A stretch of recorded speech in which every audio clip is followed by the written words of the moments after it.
রাত গভীর, পৃথিবী শান্ত, আপনার শরীর গভীর ঘুমে আচ্ছন্ন। বাইরে থেকে মনে হচ্ছে সবকিছু বন্ধ, নিস্তেজ। কিন্তু এই শান্ত শরীরের ভেতরে চলছে এক বিশাল কর্মযজ্ঞ। মহান সৃষ্টিকর্তা আমাদের মস্তিষ্ককে এমনভাবে ডিজাইন করেছেন যে আমরা যখন ঘুমাই তখন এটি তার নাইট শিফট শুরু করে। জেগে থাকার চেয়ে ঘুমের মধ্যে মস্তিষ্ক কোনো অংশেই কম শক্তি খরচ করে না, বরং কিছু কিছু অংশে এটি জেগে থাকার চেয়েও বেশি সক্রিয় হয়ে ওঠে। বিজ্ঞানের ভাষায় আমাদের ঘুমকে প্রধানত 4টি ধাপে ভাগ করা হয়। প্রতিটি ধাপে ব্রেন আলাদা আলাদা কাজ সম্পন্ন করে। চলুন এই রহস্যময় যাত্রায় প্রবেশ করি। প্রথম ধাপটি হল স্টেজ 1, যখন আপনি কেবল তন্দ্রাচ্ছন্ন হতে শুরু করেন। ব্রেনওয়েভ বা মস্তিষ্কের তরঙ্গগুলো ধীরে ধীরে শান্ত হতে শুরু করে। ঠিক এই সময়েই মনে হয় আপনি উপর থেকে পড়ে যাচ্ছেন এবং শরীর কেঁপে ওঠে। একে বলা হয় হিপনিক জাগ।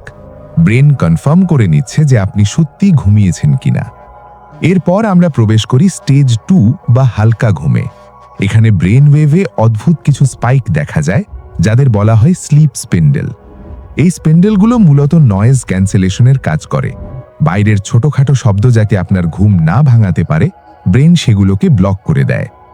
এই সময়ে শরীরের তাপমাত্রা কমতে থাকে এবং হৃদস্পন্দন ধীর হয়ে আসে। মস্তিষ্ক শরীরকে প্রস্তুত করে পরবর্তী ধাপের জন্য।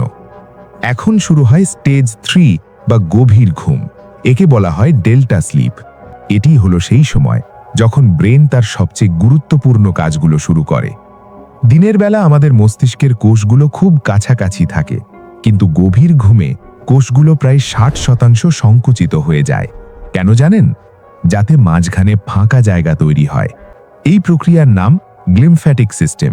এটি ব্রেনের নিজস্ব সিউয়ারেজ বা ড্রেনেজ ব্যবস্থা। এই ফাঁকা জায়গা দিয়ে মেরুদণ্ড থেকে আসা সেরিব্রোস্পাইনাল ফ্লুইড নামের এক স্বচ্ছ তরল তীব্র গতিতে প্রবাহিত হয়। সারাদিন চিন্তাভাবনা করার ফলে আমাদের মস্তিষ্কে কিছু বিষাক্ত প্রোটিন বা বর্জ্য জমে যায়। এগুলো অনেকটা ইঞ্জিনের ধোঁয়ার মতো। এর মধ্যে অন্যতম হল বিটা অ্যামাইলয়েড। এই বিষাক্ত প্রোটিন যদি মস্তিষ্কে জমে থাকে তবে এটি নিউরনগুলোকে মেরে ফেলতে পারে। গ্লিমফ্যাটিক সিস্টেমের স্রোত এই বিষাক্ত পদার্থগুলোকে ধুয়ে মিশিয়ে রক্তে মিশিয়ে দেয়, যা পরে কিডনির মাধ্যমে শরীর থেকে বেরিয়ে যায়।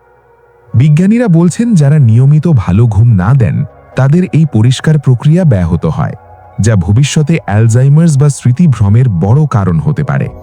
ডিটক্সিফিকেশনের পাশাপাশি গভীর ঘুমের এই স্তরেই আমাদের শরীর মেরামতের কাজ চলে। ব্রেনের নির্দেশে পিটুইটারি গ্ল্যান্ড থেকে নিঃসৃত হয় হিউম্যান গ্রোথ হরমোন। আপনি যদি জিমে ব্যায়াম করেন বা সারাদিন পরিশ্রম করেন, তবে আপনার পেশি বা টিস্যুগুলোর যা ক্ষতি হয় তা এই সময়েই মেরামত হয়। এজন্যই ভালো ঘুম হলে সকালে ত্বক উজ্জ্বল দেখায়। একেই বলা হয় বিউটি স্লিপ। এমনকি আমাদের রোগ প্রতিরোধ ক্ষমতা বা ইমিউন সিস্টেমও এই সময়ে রিচার্জ হয়। ঘুমের মধ্যে বিশেষ প্রোটিন সাইটোকাইন তৈরি হয়, যা ইনফেকশনের বিরুদ্ধে লড়ে। শরীর মেরামতের পর এবার আসা যাক মস্তিষ্কের সবচেয়ে ইন্টারেস্টিং কাজে। সেটি হলো মেমরি প্রসেসিং। সারাদিন আমরা যা কিছু শিখি তা প্রথমে জমা হয় মস্তিষ্কের হিপ্পোক্যাম্পাস নামক অংশে। এটি একটি টেম্পোরারি বা অস্থায়ী স্টোরেজ। হিপ্পোক্যাম্পাসের ধারণ ক্ষমতা সীমিত, তাই ঘুমের মধ্যে এটি গুরুত্বপূর্ণ তথ্যগুলোকে মস্তিষ্কের হার্ড ড্রাইভ বা নিওকর্টেক্সে পাঠিয়ে দেয়। কিন্তু সব তথ্য ব্রেন সেভ করে না। ঘুমের মধ্যে চলে সিনাপটিক প্রুনিং, অর্থাৎ অপ্রয়োজনীয় তথ্য বা স্মৃতিগুলোকে ব্রেন ছেঁটে ফেলা দেয়। আপনি সকালে নাস্তায় কি খেয়েছিলেন বা রাস্তায় কোন রঙের গাড়ি দেখেছিলেন, এগুলো ব্রেন মুছে ফেলে, যাতে পরদিন নতুন কিছু শেখার জন্য জায়গা খালি থাকে। আর যে পড়াটা আপনি মনে রাখতে চেয়েছিলেন, ঘুমের মধ্যে ব্রেন সেটাকে বারবার রিপ্লে করে, ঠিক যেন ভিডিও রিওয়াইন্ড করে দেখা হচ্ছে। একে বলা হয় মেমরি কনসলিডেশন। গবেষণায় দেখা গেছে কোনো কিছু শেখার পর ঘুমালে তা মনে থাকার সম্ভাবনা 40% বেড়ে যায়।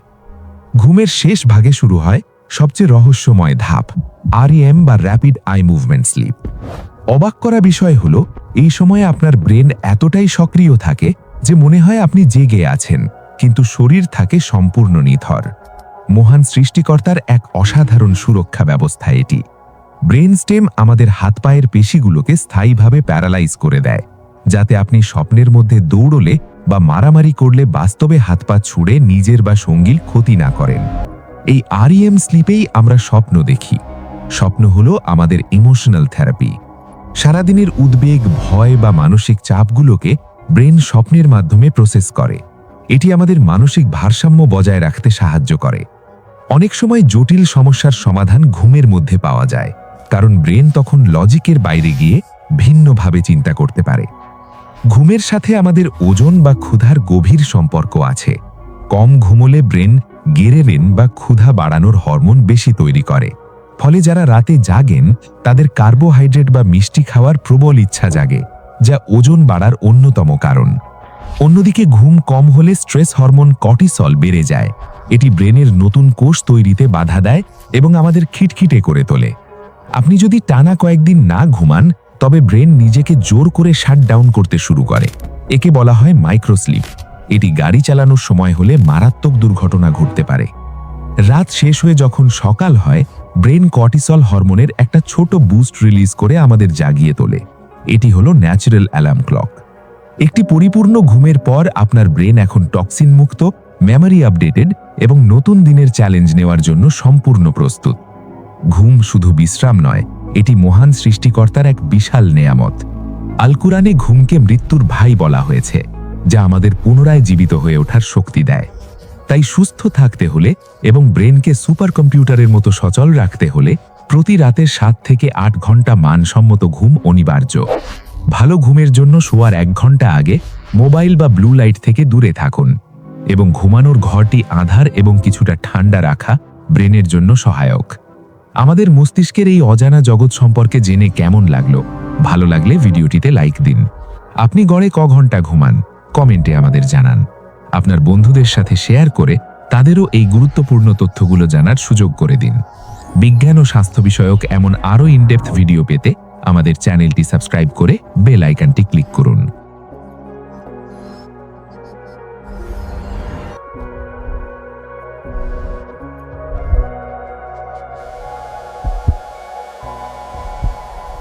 সারা রাত ঘুমের পর আমাদের শরীর এবং মস্তিষ্ক প্রায় 8 থেকে 10 ঘন্টা উপোস থাকে। সকালে ঘুম থেকে ওঠার সময় আমাদের ব্রেনের এনার্জি লেভেল একদম তলানিতে থাকে। মহান সৃষ্টিকর্তা আমাদের মস্তিষ্ককে এমনভাবে তৈরি করেছেন যে এটি গ্লুকোজ বা শর্করা ছাড়া কাজ করতে পারে না। তাই সকালের নাস্তা বা ব্রেকফাস্ট ব্রেনের জন্য সবচেয়ে জরুরি। কিন্তু আমরা অনেকেই ভুল করি। অতিরিক্ত চিনি বা ফাস্ট ফুড দিয়ে নাস্তা করলে রক্তের সুগার হঠাৎ বেড়ে যায় এবং কিছুক্ষণ পরেই ধপ করে কমে যায়, যা ব্রেনকে ক্লান্ত করে ফেলে। তাহলে ব্রেনকে সারাদিন সচল ও তীক্ষ্ণ রাখতে কি খাবেন? বিজ্ঞান বলছে এই 5টি খাবার আপনার মস্তিষ্কের জন্য সুপারফুড হিসেবে কাজ করে। তালিকার প্রথমেই আছে ডিম। ডিমকে বলা হয় ব্রেন ফুড। বিশেষ করে ডিমের কুসুমে থাকে প্রচুর পরিমাণে কোলিন। এই কোলিন আমাদের শরীরে গিয়ে অ্যাসিটাইল কোলিন নামের এক বিশেষ নিউরোট্রান্সমিটার তৈরি করে। এটি মস্তিষ্কের কোষগুলোর মধ্যে যোগাযোগ দ্রুত করে, যার ফলে আমাদের স্মৃতিশক্তি বা মেমোরি এবং শেখার ক্ষমতা বৃদ্ধি পায়। এছাড়াও ডিমে আছে ভিটামিন B6 এবং B12, যা বয়সের সাথে সাথে মস্তিষ্ক ছোট হয়ে যাওয়া বা মেমোরি লস প্রতিরোধ করে। দ্বিতীয় খাবারটি হলো ওটস বা ওটমিল। এটি হলো কমপ্লেক্স কার্বোহাইড্রেট বা জটিল শর্করা। সাদা পাউরুটি বা চিনির মতো এটি রক্তে হঠাৎ সুগার বাড়ায় না, বরং এটি খুব ধীরে ধীরে ভেঙে গ্লুকোজ তৈরি করে, যা দীর্ঘ সময় ধরে মস্তিষ্ককে জ্বালানি যোগায়। ফলে আপনি সারাদিন কাজে মনোযোগ ধরে রাখতে পারেন এবং ক্লান্ত অনুভব করেন না। ওটসের সাথে ফল মেশালে এর পুষ্টিগুণ আরও বেড়ে যায়। তৃতীয় সুপারফুড হলো আখরোট এবং কাঠবাদাম। মহান সৃষ্টিকর্তা আখরোটকে দেখতে হুবহু মানুষের মস্তিষ্কের মতোই বানিয়েছেন, যা এক আশ্চর্য ইঙ্গিত। আখরোট এবং কাঠবাদামে আছে প্রচুর পরিমাণে ওমেগা-3 ফ্যাটি অ্যাসিড। এটি মস্তিষ্কের কোষের বাইরের দেয়াল বা মেমব্রেনকে সজীব রাখে। বিশেষ করে কাঠবাদামে থাকা ভিটামিন ই মস্তিষ্কের বুড়িয়ে যাওয়া রোধ করে। তাই সকালের নাস্তায় 2-3টে আখরোট বা ভেজানো কাঠবাদাম অবশ্যই রাখা উচিত। চতুর্থ খাবারটি হলো বেরি জাতীয় ফল, যেমন স্ট্রবেরি, ব্লুবেরি বা আমাদের দেশীয় কালো জাম। এগুলোতে থাকে শক্তিশালী অ্যান্টিঅক্সিডেন্ট। শরীরের ভেতরে বিপাক প্রক্রিয়ার ফলে কিছু ক্ষতিকর ফ্রি র্যাডিক্যালস তৈরি হয়, যা ব্রেন সেলকে ধ্বংস করার চেষ্টা করে। বেরি জাতীয় ফলের অ্যান্টিঅক্সিডেন্ট ঢাল হিসেবে কাজ করে এবং এই ক্ষতিকর উপাদানগুলোকে ধ্বংস করে ব্রেনকে সুস্থ রাখে। যদি বেরি না পান, তবে কমলা বা মাল্টার মতো ভিটামিন সি যুক্ত টক ফলও মস্তিষ্কের রক্ত সঞ্চালন বাড়াতে দারুণ কাজ করে। পঞ্চম উপাদানটি পানীয়, 1 কাপ কফি বা গ্রিন টি। সকালে এটি শুধু ঘুমই তাড়ায় না, এর বৈজ্ঞানিক উপকারিতাও অনেক। কফিতে থাকা ক্যাফেইন মস্তিষ্কের অ্যাডিনোসিন নামের রাসায়নিককে আটকে দেয়, যা আমাদের ঘুম ভাব তৈরি করে। ফলে আমরা সজাগ থাকি। তবে গ্রিন টিতে ক্যাফেইনের পাশাপাশি L-থিয়েনিন থাকে। এটি মস্তিষ্ককে উত্তেজিত না করে বরং শান্তভাবে মনোযোগ বাড়াতে সাহায্য করে। তবে খাবার নির্বাচনের পাশাপাশি সবচেয়ে গুরুত্বপূর্ণ হলো পানি। মস্তিষ্কের 75%ই পানি। রাতে দীর্ঘ সময় পানি পান না করায় সকালে আমরা ডিহাইড্রেটেড থাকি। সামান্য পানির অভাবেই মনোযোগ কমে যায় এবং মাথা ব্যথা শুরু হতে পারে। তাই ব্রেকফাস্টের আগে অন্তত 1 গ্লাস পানি পান করে দিন শুরু করা উচিত। এটি মস্তিষ্কের সার্কিটগুলোকে জাগিয়ে তোলে। তাহলে আদর্শ সকালের নাস্তা কেমন হবে? একটি ডিম, 1 বাটি ওটস বা লাল আটার রুটি, সাথে কিছু বাদাম এবং 1 কাপ গ্রিন টি। মনে রাখবেন, সকালে চিনিযুক্ত সিরিয়াল, বিস্কুট বা কেক পরিহার করা বুদ্ধিমানের কাজ। এগুলো সাময়িক শক্তি দিলেও দীর্ঘমেয়াদে ব্রেনের ক্ষতি করে। বিজ্ঞান বলছে আমাদের পেট বা অন্ত্র হলো আমাদের দ্বিতীয় মস্তিষ্ক। তাই স্বাস্থ্যকর নাস্তা শুধু পেট নয়, মনকেও ভালো রাখে। শরীরের 90% সেরোটোনিন বা হ্যাপি হরমোন পেটে তৈরি হয়। সঠিক খাবার খেলে আপনার সারা দিন মেজাজ ফুরফুরে থাকবে। মহান সৃষ্টিকর্তা আমাদের মস্তিষ্কের জন্য প্রকৃতিতে এত সুন্দর সব খাবারের ব্যবস্থা রেখেছেন, যা সত্যিই বিস্ময়কর। ভিডিওটি ভালো লাগলে লাইক দিন এবং আপনার প্রিয়জনদের সাথে শেয়ার করে তাদেরও সুস্থ থাকতে সাহায্য করুন। এমন আরও বিজ্ঞানসম্মত স্বাস্থ্য টিপস পেতে আমাদের চ্যানেলটি সাবস্ক্রাইব করে সাথেই থাকুন।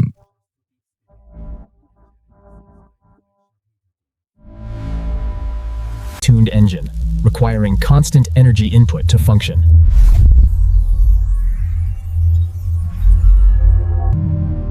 Common symptoms include extreme thirst and dry mouth. You may also urinate frequently, as your kidneys try to flush out the excess sugar. If left untreated, high blood sugar damages blood vessels and nerves over time. If a wound shows signs of increasing redness and pus, it may be infected. However, diet plays the biggest role.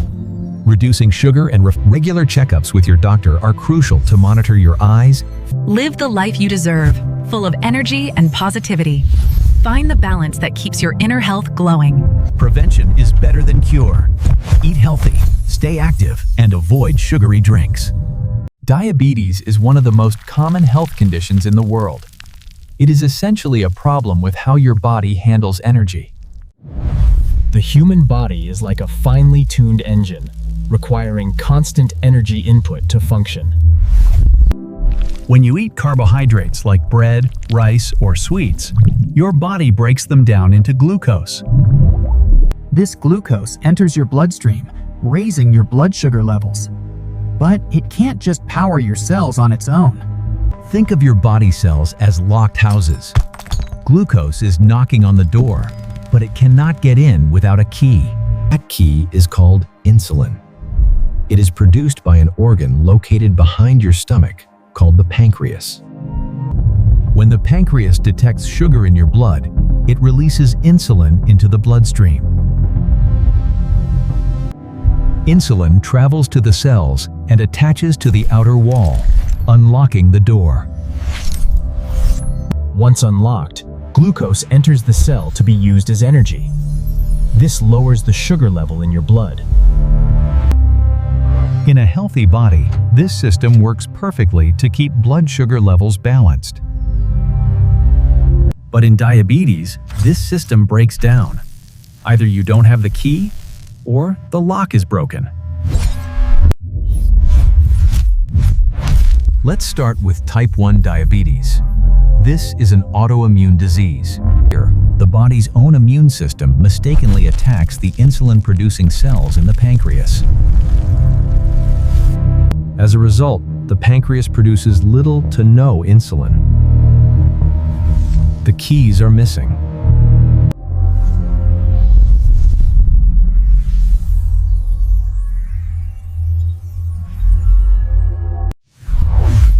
Now, let's look at type 2 diabetes. This is the most common form. In type 2, the pancreas makes insulin, but the cells stop responding to it. We call this insulin resistance.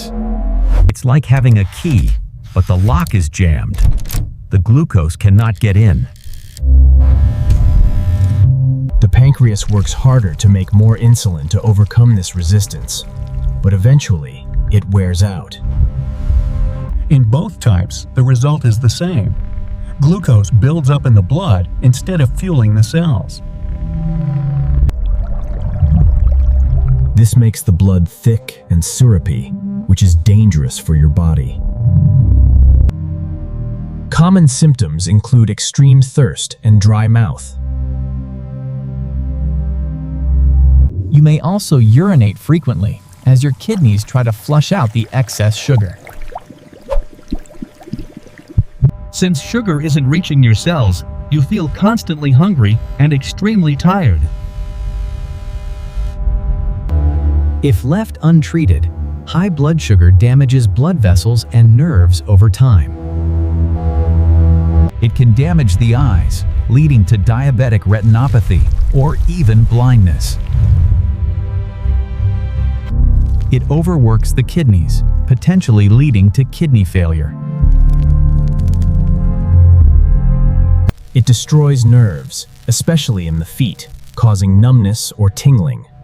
This is called neuropathy, and it significantly increases the risk of heart attack and stroke. If a wound shows signs of increasing redness and pus, it may be infected. Seek treatment immediately. Doctors diagnose diabetes by testing your blood sugar levels with a simple blood test. The HbA1c test measures your average blood sugar over the past 3 months.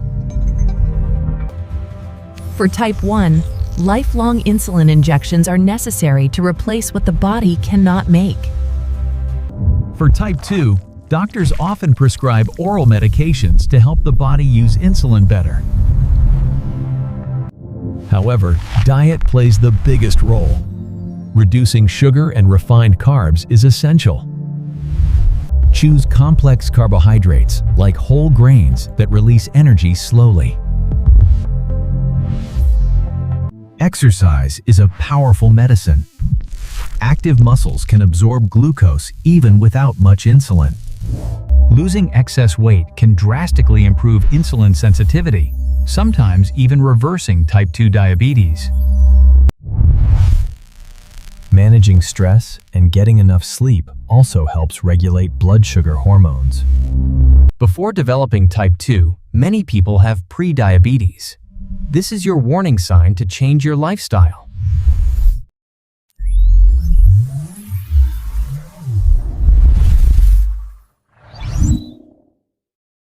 Be careful of hypoglycemia, or very low blood sugar, which can happen if you take too much medication.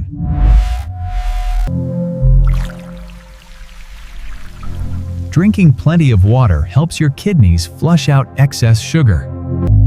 Eating fiber-rich foods creates a mesh in your gut that slows down sugar absorption. Regular checkups with your doctor are crucial to monitor your eyes, feet, and kidneys. Live the life you deserve, full of energy and positivity. Find the balance that keeps your inner health glowing. Prevention is better than cure. Eat healthy, stay active, and avoid sugary drinks. Myth: only eating sugar causes diabetes. Fact: genetics, obesity, and lifestyle all play a part. If you found this video helpful, please like and share it to raise awareness.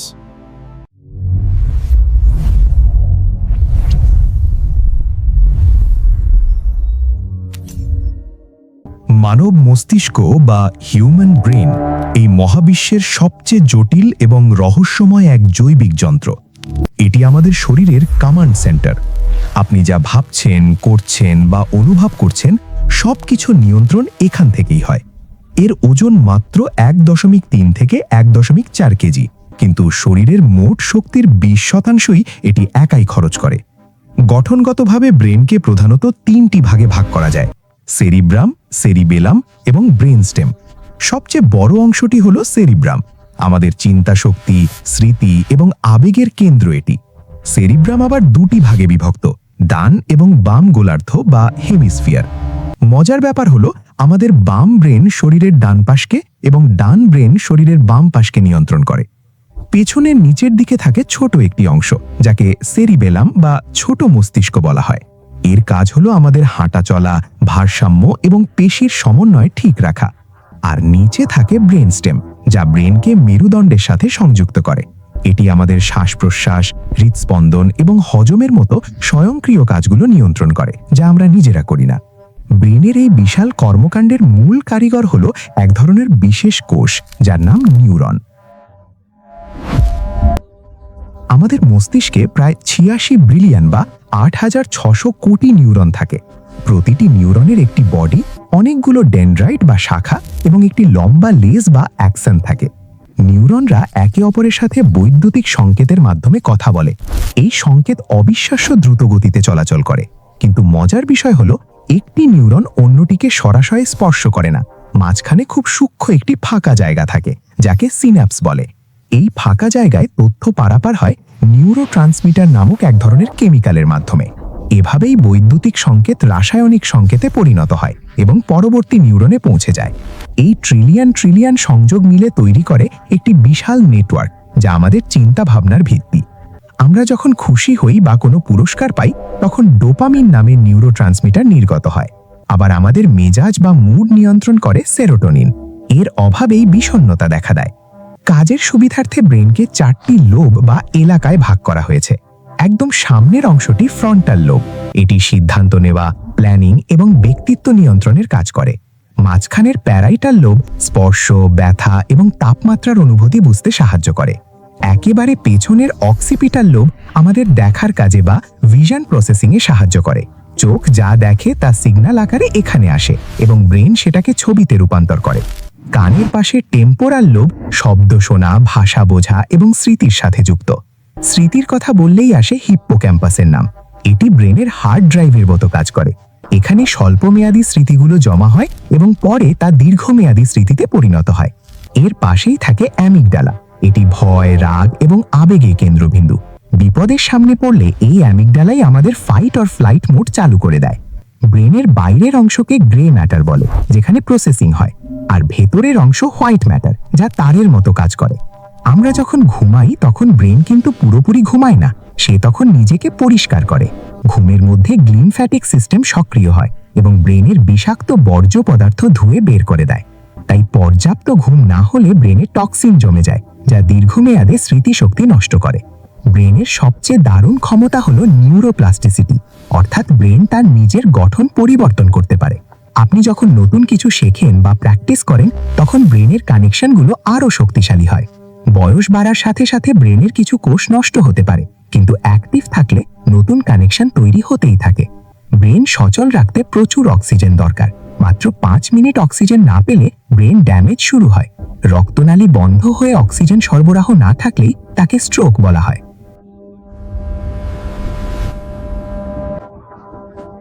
ব্রেনের 7% চর্বি, তাই omega 3 যুক্ত খাবার যেমন সামুদ্রিক মাছ বা আখরোট ব্রেনের জন্য খুব ভালো। ব্রেনের কাজের জন্য পানি অপরিহার্য। ডিহাইড্রেশন হলে মনোযোগ কমে যায় এবং মাথা ব্যথা করে। ব্যায়াম করলে ব্রেনে রক্ত সঞ্চালন বাড়ে এবং নতুন নিউরন জন্ম নিতে সাহায্য করে। অন্যদিকে অতিরিক্ত দুশ্চিন্তা বা স্ট্রেস ব্রেনের কোষগুলোকে ধ্বংস করে দেয়। মেডিটেশন বা ধ্যান ব্রেনকে শান্ত করে এবং মনোযোগ বৃদ্ধি করতে জাদুর মতো কাজ করে। অবাক করা বিষয় হলো, ব্রেন সবার ব্যথার সংকেত পেলেও ব্রেনের নিজের কোনো ব্যথার অনুভূতি নেই। আমাদের মস্তিষ্কের তথ্য ধারণ ক্ষমতা প্রায় অসীম। কোনো সুপার কম্পিউটারও এর সমকক্ষ নয়। বিজ্ঞান অনেক দূর এগোলেও ব্রেনের সম্পূর্ণ রহস্য উন্মোচন করা আজও সম্ভব হয়নি। মানবদেহের এই বিস্ময়কর যন্ত্রটি নিয়ে ভিডিওটি ভালো লাগলে লাইক দিন এবং শেয়ার করুন। এমন আরও বিজ্ঞান ও স্বাস্থ্য বিষয়ক ভিডিও পেতে আমাদের চ্যানেলটি সাবস্ক্রাইব করে সাথেই থাকুন। মানবদেহের ইঞ্জিন বিরামহীন এক পাম্প, যার নাম হার্ট বা হৃৎপিণ্ড। জন্মের পর থেকে মৃত্যু পর্যন্ত এটি এক মুহূর্তের জন্য থামে না। থামলেই জীবন শেষ। এটি আমাদের বুকের মাঝখানে 2 ফুসফুসের মাঝে এবং সামান্য বাম দিকে অবস্থান করে। আপনার হার্টের আকার ঠিক আপনার হাতের মুঠো বা মুষ্টির সমান। প্রতিদিন এটি প্রায় 1 লক্ষ বার স্পন্দিত হয় এবং 7,000 লিটার রক্ত পাম্প করে শরীরে পাঠায়। হার্টের ভেতরটা ফাঁপা এবং এটি 4টি প্রকোষ্ঠ বা চেম্বারে বিভক্ত। ওপরের 2টি ছোট চেম্বারকে বলা হয় অ্যাট্রিয়াম বা অলিন্দ, আর নিচের বড় ও শক্তিশালী 2টি চেম্বারকে বলা হয় ভেন্ট্রিকেল বা নিলয়। মাঝখানে একটি দেয়াল থাকে যাকে সেপ্টাম বলে, যা বিশুদ্ধ এবং দূষিত রক্তকে মিশতে দেয় না। রক্ত যাতে উল্টো দিকে যেতে না পারে তার জন্য হার্টে আছে ভালভ বা একমুখী দরজা। ডাক্তাররা স্টেথোস্কোপ দিয়ে যে লাপ ডাব শব্দ শোনেন তা আসলে এই ভালভগুলো বন্ধ হওয়ার শব্দ। চলুন দেখি রক্ত কিভাবে প্রবাহিত হয়। প্রথমে শরীর থেকে দূষিত বা কার্বন ডাই অক্সাইড যুক্ত রক্ত ডান অ্যাট্রিয়ামে আসে। এরপর ট্রাইকাসপিড ভালভ খুলে যায় এবং রক্ত নিচের ডান ভেন্ট্রিকালে জমা হয়। ডান ভেন্ট্রিকাল সংকুচিত হয়ে এই রক্তকে ফুসফুসে পাঠিয়ে দেয় অক্সিজেন নেওয়ার জন্য। ফুসফুসে গিয়ে রক্ত কার্বন ডাই অক্সাইড ছেড়ে দেয় এবং অক্সিজেন গ্রহণ করে টকটকে লাল হয়ে যায়। এই বিশুদ্ধ রক্ত আবার হার্টে ফিরে আসে, এবার বাম অ্যাট্রিয়ামে। সেখান থেকে রক্ত নামে বাম ভেন্ট্রিকালে। হার্টের এই অংশটি সবচেয়ে শক্তিশালী। বাম ভেন্ট্রিকেল জোরে চাপ দিয়ে মহাধমনী বা অ্যাওর্টার মাধ্যমে পুরো শরীরে বিশুদ্ধ রক্ত ছড়িয়ে দেয়। এভাবেই হার্ট একটি পাম্পের মতো অবিরাম রক্ত সঞ্চালন প্রক্রিয়া চালিয়ে যায়। কিন্তু হার্টকে এই পাম্প করার সিগন্যাল কে দেয়? হার্টের নিজস্ব একটি বিদ্যুৎ কেন্দ্র আছে যার নাম এসএ নোড। একে প্রাকৃতিক পেসমেকার বলা হয়। এখান থেকেই বৈদ্যুতিক তরঙ্গ তৈরি হয় যা হার্টকে সংকুচিত করে। হার্ট সারা শরীরে রক্ত দেয়, কিন্তু হার্টের নিজেরও তো রক্তের প্রয়োজন। সেটা যোগায় করোনারি ধমনী। সমস্যা হয় যখন আমরা অস্বাস্থ্যকর খাবার খাই, তখন এই ধমনীতে চর্বি বা প্লাক জমে পথ শুরু করে দেয়। যদি রক্ত চলাচল পুরোপুরি বন্ধ হয়ে যায় তখন হার্টের পেশি অক্সিজেন পায় না এবং মারা যেতে থাকে। এটাকেই আমরা বলি হার্ট অ্যাটাক বা মায়োকার্ডিয়াল ইনফ্রাকশন। বুকের মাঝখানে তীব্র ব্যথা, বাম হাতে ব্যথা এবং প্রচুর ঘাম হওয়া এর প্রধান লক্ষণ। আর কার্ডিয়াক অ্যারেস্ট হলো যখন হার্ট হঠাৎ করে পাম্প করা বন্ধ করে দেয়। এটি হার্ট অ্যাটাক থেকে আলাদা। উচ্চ রক্তচাপ বা হাই প্রেশার হার্টের জন্য খুব ক্ষতিকর। এটি হার্টকে অতিরিক্ত পরিশ্রম করায়।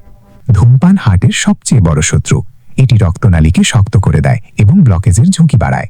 রক্তে খারাপ কোলেস্টেরল বাড়লে তা চামড়িতে জমে হার্টের মারাত্মক ক্ষতি করে।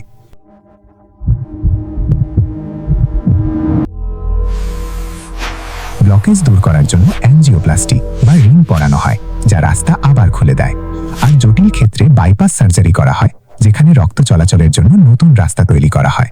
হার্ট ভালো রাখতে তেল চর্বি কমিয়ে প্রচুর শাকসবজি এবং ফলমূল খেতে হবে। প্রতিদিন অন্তত 30 মিনিট হাঁটা বা ব্যায়াম হার্টের পেশিকে শক্তিশালী রাখে। অতিরিক্ত মানসিক চাপ বা টেনশন হার্টবিট বাড়িয়ে দেয় এবং হার্টের ক্ষতি করে। পর্যাপ্ত ঘুম হার্টের বিশ্রামের জন্য অত্যন্ত জরুরি। যাদের ডায়াবেটিস আছে তাদের হার্টের সমস্যা হওয়ার ঝুঁকি সাধারণ মানুষের চেয়ে অনেক বেশি। হার্ট ঠিকমতো কাজ করছে কিনা তা দেখার জন্য ইসিজি বা এক্স-রে পরীক্ষা করা হয়। যদিও আবেগ মস্তিষ্কের কাজ, তবুও ভয় বা উত্তেজনায় হার্ট দ্রুত স্পন্দিত হয়ে সাড়া দেয়। অত্যধিক শোকে বা দুঃখে সত্যি ব্রোকেন হার্ট সিনড্রোম হতে পারে, যা হার্টকে দুর্বল করে দেয়। নারীদের হার্ট পুরুষদের তুলনায় আকারে একটু ছোট হয় এবং একটু দ্রুত স্পন্দিত হয়। জানেন কি, নীল তিমির হার্ট একটি ছোট গাড়ির সমান বড়। শরীরের অন্যান্য অঙ্গের মতো হার্ট নিজেকে পুরোপুরি মেরামত করতে পারে না, তাই এর যত্ন নেওয়া বেশি জরুরি। বিজ্ঞানীরা এখন কৃত্রিম হার্ট তৈরি করেছেন যা রোগীদের জীবন বাঁচাতে পারে। হঠাৎ কারো হার্ট বন্ধ হয়ে গেলে সিপিআর দিয়ে তার জীবন বাঁচানো সম্ভব। নিয়মিত চেক আপ করান, বিশেষ করে 30 বছরের পর থেকে। আপনার এই ছোট হার্টটি সারা জীবন কোনো ছুটি না নিয়ে আপনার জন্য কাজ করে যায়। আপনার হার্ট রেট কত জানেন? বিশ্রামের সময় এটি 60 থেকে 100 এর মধ্যে থাকা স্বাভাবিক। ভিডিওটি ভালো লাগলে লাইক দিন এবং শেয়ার করে সবাইকে সচেতন করুন। শরীর ও স্বাস্থ্য নিয়ে আরও জানতে আমাদের চ্যানেলটি সাবস্ক্রাইব করুন। সুস্থ থাকুন, ভালো থাকুন। চোখ মানুষের শরীরের সবচেয়ে সুন্দর এবং সংবেদনশীল একটি অঙ্গ, যাকে আমাদের জানলা বলা হয়। চোখের কার্যপদ্ধতি অনেকটা একটি অত্যাধুনিক ক্যামেরার মতো, কিন্তু এর ক্ষমতা যে কোনো ক্যামেরার চেয়ে বহু গুণ বেশি। চলুন চোখের ভেতরের গঠন এবং এটি কিভাবে কাজ করে তা ধাপে ধাপে দেখে নেওয়া যাক।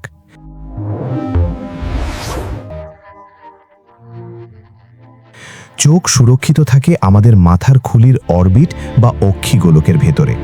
6টি শক্তিশালী পেশি বা মাসেল চোখকে নড়াচড়া করতে সাহায্য করে, যাতে আমরা মাথা না ঘুরিয়েও তাকাতে পারি। চোখের বাইরের সাদা অংশটিকে বলা হয় স্ক্লেরা। এটি চোখকে আকৃতি দেয় এবং ভেতরটা রক্ষা করে। চোখের একদম সামনে থাকে স্বচ্ছ একটি পর্দা, যার নাম কর্নিয়া। আলো সবার প্রথমে এখানেই আঘাত করে। কর্নিয়ার ঠিক পেছনেই থাকে এক ধরনের স্বচ্ছ তরল, যা চোখের প্রেসার ঠিক রাখে এবং পুষ্টি যোগায়। চোখের রঙিন অংশটিকে বলা হয় আইরিস। এক এক মানুষের চোখের রং এক এক রকম হয় এই আইরিসের কারণেই। আইরিসের ঠিক মাঝখানে যে কালো ছিদ্রটি থাকে তাকে বলা হয় পিউপিল। এটি ক্যামেরার অ্যাপারচারের মতো কাজ করে। আলো বেশি হলে এটি ছোট হয়ে যায় আর অন্ধকারে বড় হয়ে যায়। পিউপিলের ঠিক পেছনেই থাকে চোখের লেন্স। এটি কাচের মতো স্বচ্ছ কিন্তু নমনীয়। আমরা যখন দূরের বা কাছের জিনিস দেখি তখন এই লেন্সটি নিজের আকার পরিবর্তন করে ফোকাস ঠিক করে। চোখের গোলকের বেশিরভাগ অংশ জুড়ে থাকে জেলির মতো ভিট্রিয়াস হিউমার, যা চোখের গোলাকার আকৃতি ধরে রাখে। চোখের একদম পেছনের পর্দাকে বলা হয় রেটিনা। লেন্স থেকে আলো এসে এখানেই প্রতিবিম্ব তৈরি করে। মজার ব্যাপার হলো রেটিনার উপর যে কোনো দৃশ্য উল্টো বা আপসাইড ডাউন হয়ে পড়ে। রেটিনায় থাকে লক্ষ লক্ষ আলোক সংবেদী কোষ, যাদের বলা হয় রডস এবং কোনস। রড কোষগুলো আমাদের অন্ধকারে বা কম আলোতে দেখতে সাহায্য করে, কিন্তু এরা রং চিনতে পারে না। আর কোন কোষগুলো দিনের আলোতে আমাদের বিভিন্ন রং চিনতে এবং স্পষ্ট দেখতে সাহায্য করে। রেটিনাতে আলো পড়ার সাথে সাথে তা বৈদ্যুতিক সংকেতে পরিণত হয়। এই সংকেত অপটিক নার্ভ বা চোখের স্নায়ুর মাধ্যমে মস্তিষ্কের দিকে ছুটে যায়। যেখান দিয়ে অপটিক নার্ভ বের হয় সেখানে কোনো কোষ থাকে না। একে ব্লাইন্ড স্পট বলা হয়। মস্তিষ্ক এই সংকেত গ্রহণ করে এবং উল্টো ছবিকে সোজা করে দেয়, যাতে আমরা পৃথিবীকে সঠিকভাবে দেখি। চোখকে ভালো রাখতে আমরা ঘন ঘন পলক ফেলি। এটি চোখের ওপরের ধুলোবালি পরিষ্কার করে। চোখের পানিতে থাকে অ্যান্টিব্যাকটেরিয়াল উপাদান, যা চোখকে জীবাণু থেকে রক্ষা করে এবং গিজিয়ে রাখে। এবার আসি চোখের সমস্যায়। মায়োপিয়া বা হ্রস্ব দৃষ্টি হলে দূরের জিনিস ঝাপসা দেখা যায়, ফোকাস রেটিনার আগেই পড়ে। এটি ঠিক করতে মাইনাস পাওয়ার বা অবতল লেন্সের চশমা ব্যবহার করা হয়। আবার হাইপারোপিয়া হলে কাছের জিনিস ঝাপসা দেখা যায়, তখন ফোকাস রেটিনার পেছনে চলে যায়। যাদের কালার ব্লাইন্ডনেস আছে তাদের রেটিনার নির্দিষ্ট কিছু কোন কোষ ঠিকমতো কাজ করে না। বয়স বাড়লে লেন্স ঘোলা হয়ে যেতে পারে, যাকে আমরা ছানি পড়া বা ক্যাটারাক্ট বলি। আধুনিক সার্জারির মাধ্যমে এই লেন্স পরিবর্তন করে কৃত্রিম লেন্স বসালে দৃষ্টিশক্তি ফিরে আসে। চোখের ভেতরের প্রেসার বেড়ে গেলে অপটিক নার্ভ ক্ষতিগ্রস্ত হয়, একে গ্লুকোমা বলে। এটি নীরব ঘাতক। বর্তমানে মোবাইল বা কম্পিউটার স্ক্রিনের ব্লু লাইট চোখের রেটিনার জন্য মারাত্মক ক্ষতির কারণ হতে পারে। এক নাগারে স্ক্রিনের দিকে তাকিয়ে থাকলে আমরা পলক ফেলতে ভুলে যাই, ফলে ড্রাই আই বা চোখ শুকিয়ে যাওয়ার সমস্যা হয়। চোখ ভালো রাখতে 20-20-20 রুল মেনে চলুন। প্রতি 20 মিনিট পর 20 ফুট দূরের জিনিসের দিকে 20 সেকেন্ড তাকান। রাতে ঘুমানোর আগে ফোনের নাইট মোড বা ব্লু লাইট ফিল্টার ব্যবহার করা উচিত। চোখের পুষ্টির জন্য ভিটামিন এ সমৃদ্ধ খাবার যেমন গাজর, শাকসবজি এবং ছোট মাছ খাওয়া জরুরি। রোদে বেরোলে ইউভি প্রোটেকশন যুক্ত সানগ্লাস ব্যবহার করলে ছানি পড়ার ঝুঁকি কমে। জোরে চোখ ডলবেন না, এতে কর্নিয়ার ক্ষতি হতে পারে এবং ইনফেকশন ছড়াতে পারে।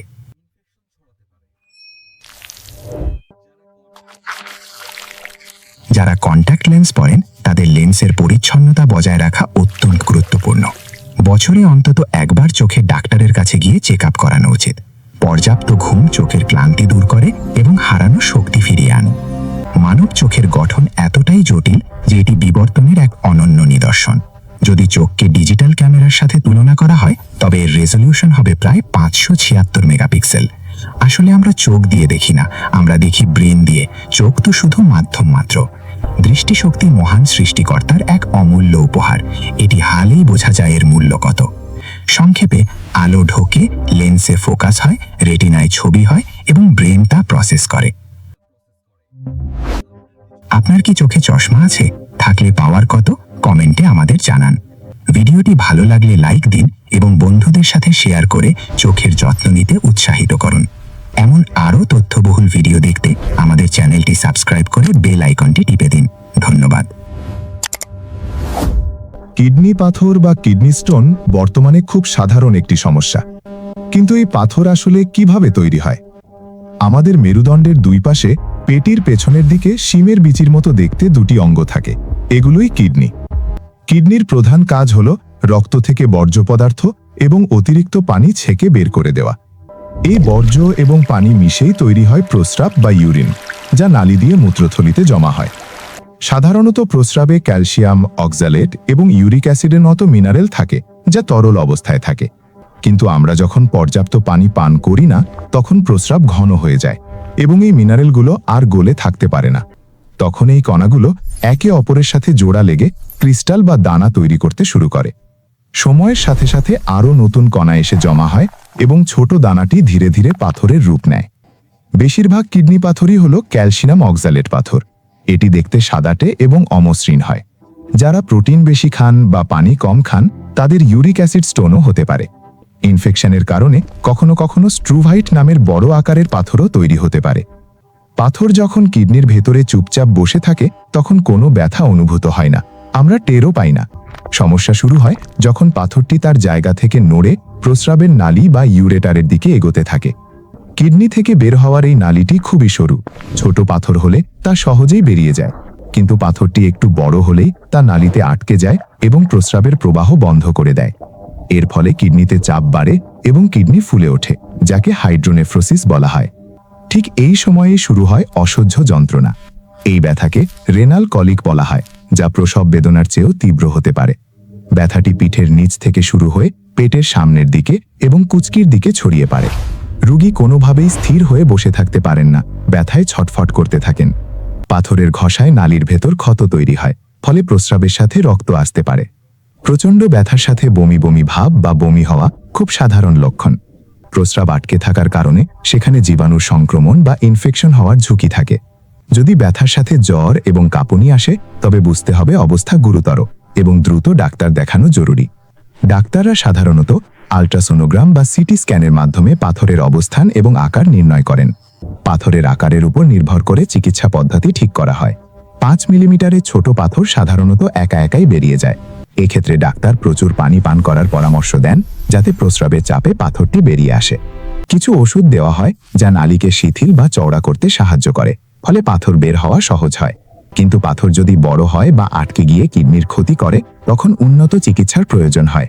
একটি জনপ্রিয় পদ্ধতি হল লিথোট্রিপসি বা ESWL, যেখানে শব্দ তরঙ্গ ব্যবহার করে পাথর ভাঙা হয়। বাইরে থেকে শকওয়েভ দিয়ে পাথরটিকে গুঁড়ো করে দেওয়া হয়, কোনো কাটাছেঁড়া ছাড়াই। পরে এই গুঁড়োগুলো প্রস্রাবের সাথে স্বাভাবিকভাবেই শরীর থেকে বেরিয়ে যায়। যদি পাথর নালীর নিচের দিকে আটকে থাকে তবে ইউরেটেরোস্কোপি করা হয়। এতে একটি সরু নল প্রস্রাবের রাস্তা দিয়ে ঢোকানো হয়। এরপর লেজার রশ্মির মাধ্যমে পাথরটিকে ভেঙে গুঁড়ো করে দেওয়া হয়। মাঝে মাঝে একটি ছোট ঝুড়ি বা বাস্কেট দিয়ে পাথরের টুকরোগুলো ধরে টেনে বের করে আনা হয়। খুব বড় বা জটিল পাথরের ক্ষেত্রে পিঠের দিকে ছোট ছিদ্র করে PCNL সার্জারি করার দরকার হতে পারে। অপারেশনের পর প্রস্রাব চলাচলের সুবিধার জন্য কিছুদিন একটি স্টেন্ট বা প্লাস্টিকের নল রাখা হতে পারে। মনে রাখবেন, যার একবার কিডনি স্টোন হয়েছে তার 5 বছরের মধ্যে আবারও হওয়ার সম্ভাবনা 50%। তবে আসার কথা হলো সঠিক নিয়ম মানলে এটি প্রতিরোধ করা সম্ভব। সবচেয়ে বড় উপায় প্রচুর পানি পান করা। আপনার প্রস্রাবের রং যেন সবসময় পানির মতো পরিষ্কার থাকে সেদিকে খেয়াল রাখতে হবে। লবণ বা সোডিয়াম কিডনি স্টোনের বড় শত্রু, তাই খাবারে কাঁচা লবণ এড়িয়ে চলুন। পালং শাক, বিট, চকলেট বা বাদামের মতো উচ্চ অক্সালেট যুক্ত খাবার পরিমিত পরিমাণে খেতে হবে। গরুর মাংস বা খাসির মাংসের মতো রেড মিট শরীরে ইউরিক অ্যাসিড বাড়ায়, যা পাথর তৈরি করতে পারে। লেবু বা ত্বক জাতীয় ফলের রস খুবই উপকারী। এতে থাকা সাইট্রেট পাথর তৈরিতে বাধা দেয়। অনেকে ভাবেন ক্যালসিয়াম খাওয়া বাদ দিতে হবে। এটি ভুল। খাবারের ক্যালসিয়াম বরং পাথর প্রতিরোধেই সাহায্য করে। ওজন নিয়ন্ত্রণে রাখা এবং নিয়মিত ব্যায়াম করাও কিডনি সুস্থ রাখার জন্য জরুরি। যদি পিঠে তীব্র ব্যথা বা প্রস্রাবে রক্ত দেখেন তবে দেরি না করে দ্রুত ইউরোলজিস্টের পরামর্শ নিন। আপনার 2টি কিডনি অমূল্য সম্পদ। একটু সচেতনতাই পারে যন্ত্রণাদায়ক পাথর থেকে আপনাকে বাঁচাতে। আপনি কি পর্যাপ্ত পানি পান করেন? কমেন্টে জানান আপনার প্রতিদিনের পানি পানের অভ্যাস। ভিডিওটি উপকারী মনে হলে লাইক দিন এবং প্রিয়জনদের সাথে শেয়ার করে সচেতন করুন। স্বাস্থ্য বিষয়ক এমন আরও ভিডিও দেখতে আমাদের চ্যানেলটি সাবস্ক্রাইব করুন। ধন্যবাদ।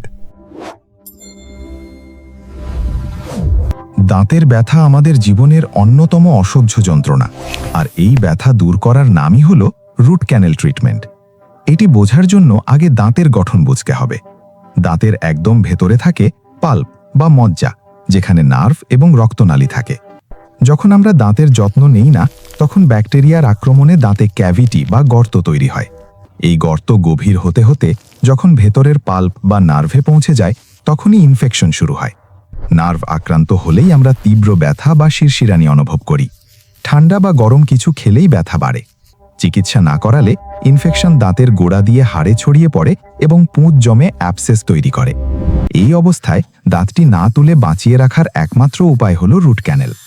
প্রথমে ডাক্তার লোকাল অ্যানেস্থেশিয়া বা ইনজেকশন দিয়ে ওই এলাকা অবশ করে নেন, তাই আপনি কোনো ব্যথা পাবেন না। এরপর রাবার ড্যাম নামের একটি শীট দিয়ে দাঁতটিকে আলাদা করা হয় যাতে মুখের লালা ভেতরে না যায়। চিকিৎসার প্রথম ধাপে দাঁতের উপরিভাগে একটি ছোট ছিদ্র করা হয় যাতে ভেতরের মজ্জায় পৌঁছানো যায়। তারপর বিশেষ যন্ত্র দিয়ে ভেতরের পচে যাওয়া নার্ভ এবং টিস্যুগুলো বের করে আনা হয়। এবার শুরু হয় পরিষ্কারের কাজ। এর জন্য ব্যবহার করা হয় সূচের মতো দেখতে ফাইল। ডাক্তার এই ফাইলগুলো দিয়ে দাঁতের সরু নালীর ভেতরটা ঘষে ঘষে পরিষ্কার করেন এবং শেপ ঠিক করেন। মাঝে মাঝে বিশেষ কেমিক্যাল দিয়ে ভেতরটা ধোলাই বা ইরিগেশন করা হয় যাতে কোনো ব্যাকটেরিয়া বেঁচে না থাকে। পুরো নালী জীবাণুমুক্ত হওয়ার পর পেপার পয়েন্ট দিয়ে ভেতরটা একদম শুকনো করা হয়। খালি নালীটি ভরাট করার জন্য ব্যবহার করা হয় গাট্টা পার্চা নামের একটি রাবারের মতো পদার্থ। এই গাট্টা পার্চার গায়ে সিমেন্ট মাখিয়ে তা নালীর ভেতরে ঢুকিয়ে দেওয়া হয়। এটিকে চাপ দিয়ে এবং তাপ দিয়ে একদম টাইট করে বসানো হয় যাতে ভবিষ্যতে আর কোনো জীবাণু ঢুকতে না পারে। ভেতরের কাজ শেষ হলে ওপরের গর্তটি একটি টেম্পোরারি ফিলিং দিয়ে বন্ধ করে দেওয়া হয়। এর কয়েকদিনের মধ্যেই গোড়ার ইনফেকশন শুকিয়ে যায় এবং হাড় স্বাভাবিক হতে শুরু করে। যেহেতু দাঁতটির নার্ভ নেই তাই এটি এখন কিছুটা ভঙ্গুর বা দুর্বল হয়ে পড়ে। দাঁত বেশি ভেঙে গেলে সাপোর্টের জন্য ভেতরে একটি ফাইবার বা মেটাল পোস্ট বসানো হয়। দাঁতটিকে শক্ত রাখার জন্য এর চারপাশে কেটে একটি নির্দিষ্ট আকার দেওয়া হয়। এরপর দাঁতের মাপ নেওয়া হয় যাতে ল্যাবে নিখুঁত একটি কভার তৈরি করা যায়। সবশেষে দাঁতের ওপর বসানো হয় একটি পোর্সিলিন বা জিরকোনিয়ার ক্রাউন বা ক্যাপ। এই ক্যাপটি দাঁতকে ভাঙা থেকে রক্ষা করে এবং খাওয়ার চাপ সহ্য করতে সাহায্য করে। রুট ক্যানেল করার পর ওই দাঁতে আর কখনোই ঠান্ডা বা গরমের অনুভূতি হবে না। অনেকে ভাবেন এটি খুব যন্ত্রণাদায়ক, কিন্তু আধুনিক প্রযুক্তিতে এটি একটি সাধারণ ফিলিংয়ের মতোই। রুট ক্যানেল না করলে আপনাকে দাঁতটি তুলে ফেলতে হতো, যা দীর্ঘমেয়াদে বেশি ক্ষতিকর। দাঁত তুলে ফেললে সেই জায়গার হাড় ক্ষয় হতে থাকে এবং পাশের দাঁতগুলো নড়ে যেতে পারে। ভালো মানের ক্রাউন দেখতে একদম আসল দাঁতের মতোই হয়। সঠিকভাবে করা হলে একটি রুট ক্যানেল করা দাঁত সারা জীবন টিকে থাকতে পারে। তবে ক্যাপ ঠিকমতো না বসালে বা ওরাল হাইজিন না মানলে আবারও ইনফেকশন হতে পারে। তাই চিকিৎসার পরেও নিয়মিত ব্রাশ এবং ফ্লসিং করা অত্যন্ত জরুরি। ক্যাপ লাগানোর পর আপনি শক্ত খাবারও চিবিয়ে খেতে পারবেন। ডাক্তাররা সাধারণত 6 মাস পর একবার এক্সরে করে দেখেন হিলিং ঠিক আছে কিনা। ইমপ্ল্যান্ট বা নকল দাঁত লাগানোর চেয়ে রুট ক্যানেল করে নিজের দাঁত বাঁচানো বেশি সাশ্রয়ী। মাড়ির দাঁতে সাধারণত 3 থেকে 4টি ক্যানেল থাকে, তাই এগুলো করতে সময় একটু বেশি লাগে। জটিল কেসে ডাক্তাররা মাইক্রোস্কোপ ব্যবহার করেন সূক্ষ্ম ক্যানেল খুঁজে বের করতে। আগে অনেক দিন লাগতো, কিন্তু এখন সিঙ্গেল সিটিং বা একদিনেই পুরো রুট ক্যানেল করা সম্ভব। চিকিৎসার পর কয়েকদিন সামান্য ব্যথা থাকতে পারে, যা ওষুধেই ঠিক হয়ে যায়। গর্ভাবস্থাতেও বিশেষ সতর্কতার সাথে রুট ক্যানেল করা নিরাপদ। বাচ্চাদের দুধ দাঁতেও এটি করা হয়, যাকে পালপেক্টমি বলে। আধুনিক রোটারি মেশিনের সাহায্যে এটি এখন অনেক দ্রুত এবং আরামদায়ক। কিছু ক্ষেত্রে লেজার ব্যবহার করে 100% জীবাণুমুক্ত করা হয়। তবে নিয়মিত চেক আপ করালে গর্ত ছোট থাকতেই ফিলিং করা যায়, রুট ক্যানেলের দরকার হয় না। সংক্ষেপে, পরিষ্কার করা, ভরাট করা এবং ক্যাপ পরানো, এটাই রুট ক্যানেলের মূল মন্ত্র। আপনার আসল দাঁতের কোনো বিকল্প নেই, তাই একে বাঁচানোই বুদ্ধিমানের কাজ। ভিডিওটি থেকে নতুন কিছু জানলে লাইক দিন এবং শেয়ার করুন। স্বাস্থ্য ও বিজ্ঞান বিষয়ক আরও ভিডিও পেতে সাবস্ক্রাইব করুন। ধন্যবাদ।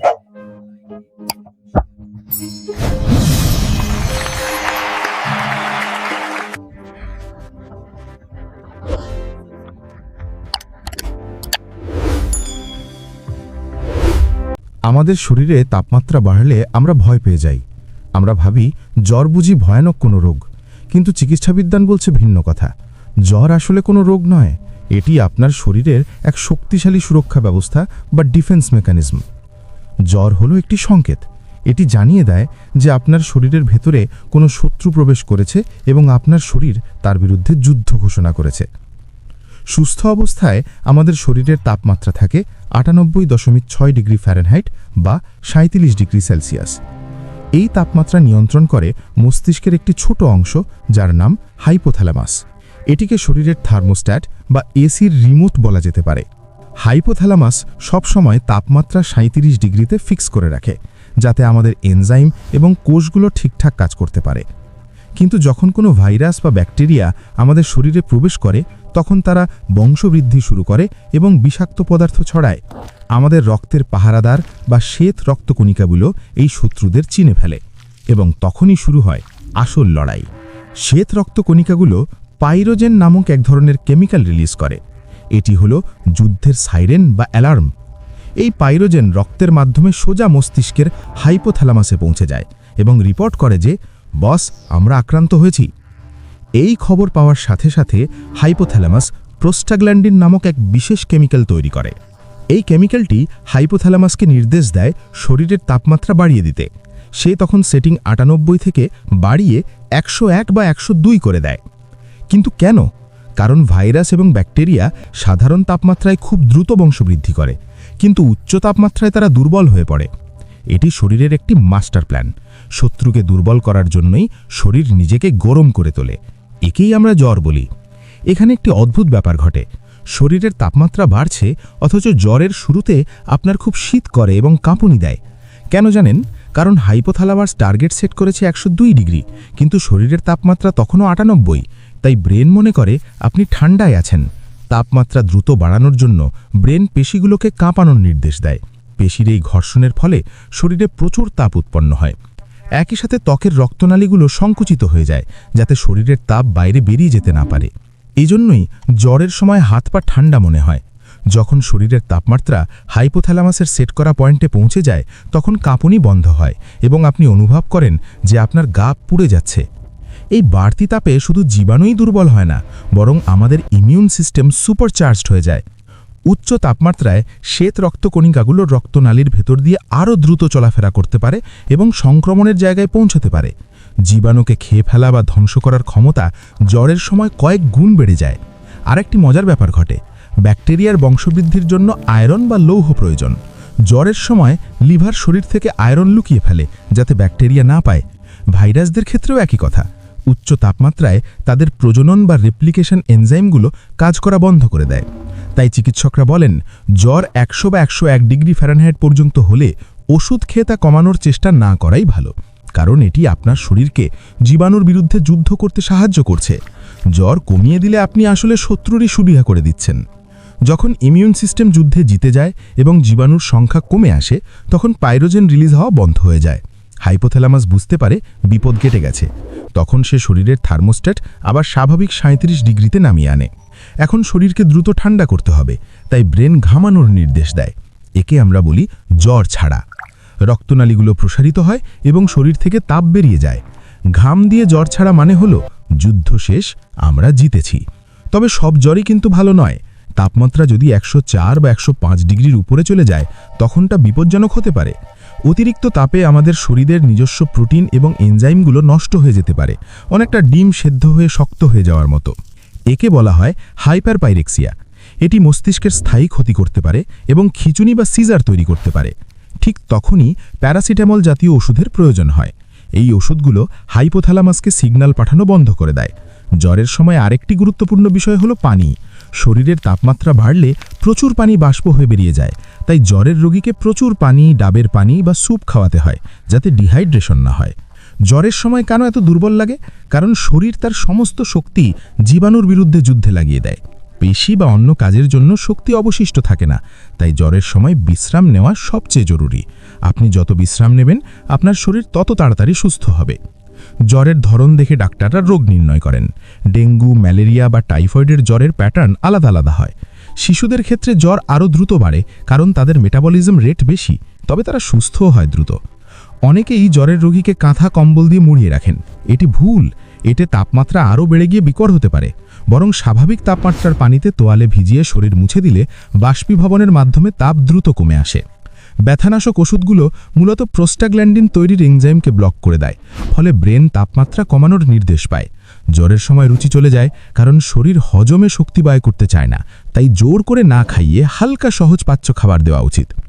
লক্ষ লক্ষ বছর ধরে বিবর্তনের মাধ্যমে মানবদেহ এই জ্বর নামক মেকানিজমটি ধরে রেখেছে, কারণ এটি আমাদের বাঁচিয়ে রাখে। এমনকি শীতল রক্তের প্রাণী যেমন টিকটিকিও অসুস্থ হলে রোদে গিয়ে শরীর গরম করে জীবাণু মারার চেষ্টা করে। এটি প্রকৃতির নিয়ম। কখনো কখনো কোনো কারণ ছাড়াই জ্বর আসে। একে পাইরেক্সিয়া অফ আননোন অরিজিন বলে। এটি শরীরের গভীর কোনো সমস্যার ইঙ্গিত হতে পারে। শুধু ইনফেকশন নয়, কখনো কখনো ক্যান্সার বা অটো ইমিউন ডিজিজের কারণেও শরীর জ্বর তৈরি করতে পারে। তাহলে আমরা জানলাম, জ্বর কোনো শত্রু নয়, এটি আপনার শরীরের এক বিশ্বস্ত বন্ধু, যে আপনাকে বাঁচাতে দিন রাত লড়াই করছে। মহান সৃষ্টিকর্তা আমাদের শরীরের ভেতরে কি একটা নিখুঁত এক অটোমেটিক সিস্টেম তৈরি করেছেন, তা ভাবলে শিহরিত হতে হয়। তবে জ্বর 3 দিনের বেশি স্থায়ী হলে বা অন্য কোনো গুরুতর লক্ষণ থাকলে অবশ্যই ডাক্তারের পরামর্শ নিতে হবে। জ্বরের পিছনে এই বিজ্ঞান জেনে ভালো লাগলে ভিডিওটিতে লাইক দিন এবং আপনার প্রিয়জনদের সাথে শেয়ার করুন, যাতে তারাও জ্বরের সময় ভয় না পেয়ে সঠিক পদক্ষেপ নিতে পারে। স্বাস্থ্য এবং বিজ্ঞান বিষয়ক এমন আরও অজানা তথ্য জানতে আমাদের চ্যানেলটি সাবস্ক্রাইব করে সাথেই থাকুন। সুস্থ থাকুন, সচেতন থাকুন। আসুন আরেকটু গভীরে যাই। শ্বেত রক্ত কণিকা যে বার্তা পাঠায় সেগুলোকে বলা হয় সাইটোকাইন। এগুলো শরীরের ডাক পিয়ন। এই সাইটোকাইনগুলো মস্তিষ্কের বিশেষ সুরক্ষা দেওয়াল বা ব্লাড ব্রেন ব্যারিয়ার পার হতে পারে এবং ব্রেনের সাথে সরাসরি কথা বলতে পারে। মাথায় জলপট্টি দিলে কেন আরাম লাগে? কারণ এতে মস্তিষ্কের রক্তনালীগুলো কিছুটা সংকুচিত হয় এবং মাথা ব্যথা কমে। কিন্তু এটি মূল জল কমায় না। তাপমাত্রা 1 ডিগ্রি বাড়লে আমাদের হৃদস্পন্দন মিনিটে প্রায় 10 বার বেড়ে যায়, কারণ শরীরে অক্সিজেনের চাহিদা বেড়ে যায়। খেয়াল করবেন, জ্বরের সময় শ্বাস প্রশ্বাসও দ্রুত হয়। শরীর চেষ্টা করে বেশি অক্সিজেন নিতে এবং গরম বাতাস বের করে দিতে। আমাদের এনজাইমগুলো নির্দিষ্ট তাপমাত্রায় কাজ করে। জ্বর হলে এই এনজাইমগুলো কিছুটা ধীর হয়ে যায়, তাই শরীর দুর্বল লাগে। ভাইরাস খুব চালাক, তারা রূপ বদলাতে পারে, কিন্তু শরীরের এই হিট অ্যাটাকের সামনে তারা অসহায় হয়ে পড়ে। মনে রাখবেন, অ্যান্টিবায়োটিক ব্যাকটেরিয়া মারতে পারে, কিন্তু ভাইরাসের জ্বর কমাতে পারে না। তাই সব জ্বরে অ্যান্টিবায়োটিক নয়। কিছু জ্বরে কাঁপুনি দিয়ে জ্বর আসে, আবার ঘাম দিয়ে ছেড়ে যায়, যেমন ম্যালেরিয়া। এখানে জীবাণুগুলো নির্দিষ্ট সময় পরপর রক্তে ছড়িয়ে পড়ে। আবার টাইফয়েডের জ্বর সাধারণত একটানা থাকে এবং সহজে নামতে চায় না। একে স্টেপ ল্যাডার প্যাটার্ন বলে। যদি শুধু রাতে জ্বর আসে এবং ঘাম হয়, তাহলে এটি যক্ষা বা টিউবারকিউলোসিসের লক্ষণ হতে পারে। জ্বর সেরে যাওয়ার পরেও কিছুদিন দুর্বল লাগে, একে পোস্ট ভাইরাল ফাটিগ বলে। শরীর তখন যুদ্ধের ক্ষতি পুষিয়ে নিচ্ছে। জ্বরের সময় জিভে স্বাদ লাগে না, কারণ পানি শূন্যতায় টেস্ট বাডগুলো সাময়িকভাবে অকেজো হয়ে পড়ে। খুব বেশি জ্বর হলে মানুষ প্রলাপ বকে বা ভুলভাল দেখে, কারণ অতিরিক্ত তাপে মস্তিষ্কের নিউরনগুলো এলোমেলো সিগন্যাল পাঠায়। অনেক সময় জ্বরের পরে ঠোঁটে জ্বর থোসা ওঠে। এটি আসলে শরীরের স্ট্রেসের কারণে সুপ্ত ভাইরাসের জেগে ওঠা। জ্বর থেকে বাঁচার সবচেয়ে সহজ উপায় হলো ব্যক্তিগত পরিষ্কার পরিচ্ছন্নতা এবং বারবার হাত ধোয়া এবং সঠিক খাবার খেয়ে ইমিউন সিস্টেমকে শক্তিশালী রাখা, যাতে সে যুদ্ধের জন্য সবসময় প্রস্তুত থাকে। যুদ্ধ শেষে মৃত ব্যাকটেরিয়া ও কোষের ধ্বংসাবশেষ লিম্ফাটিক সিস্টেমের মাধ্যমে শরীর থেকে বেরিয়ে যায়। শরীর কিন্তু এই যুদ্ধের কথা ভোলে না। মেমোরি সেল এই জীবাণুর তথ্য জমা রাখে, যাতে পরে ভবিষ্যতে একই জীবাণু এলে জ্বর ছাড়াই তাকে মারা যায়। তাই পরের বার জ্বর হলে আতঙ্কিত হবেন না। মনে রাখবেন, আপনার শরীর আপনার হয়েই কাজ করছে। ধৈর্য ধরুন, বিশ্রাম নিন। আল্লাহ হাফেজ। আধুনিক জীবনে স্ট্রেস বা দুশ্চিন্তা আমাদের ছায়ার মতো অনুসরণ করে।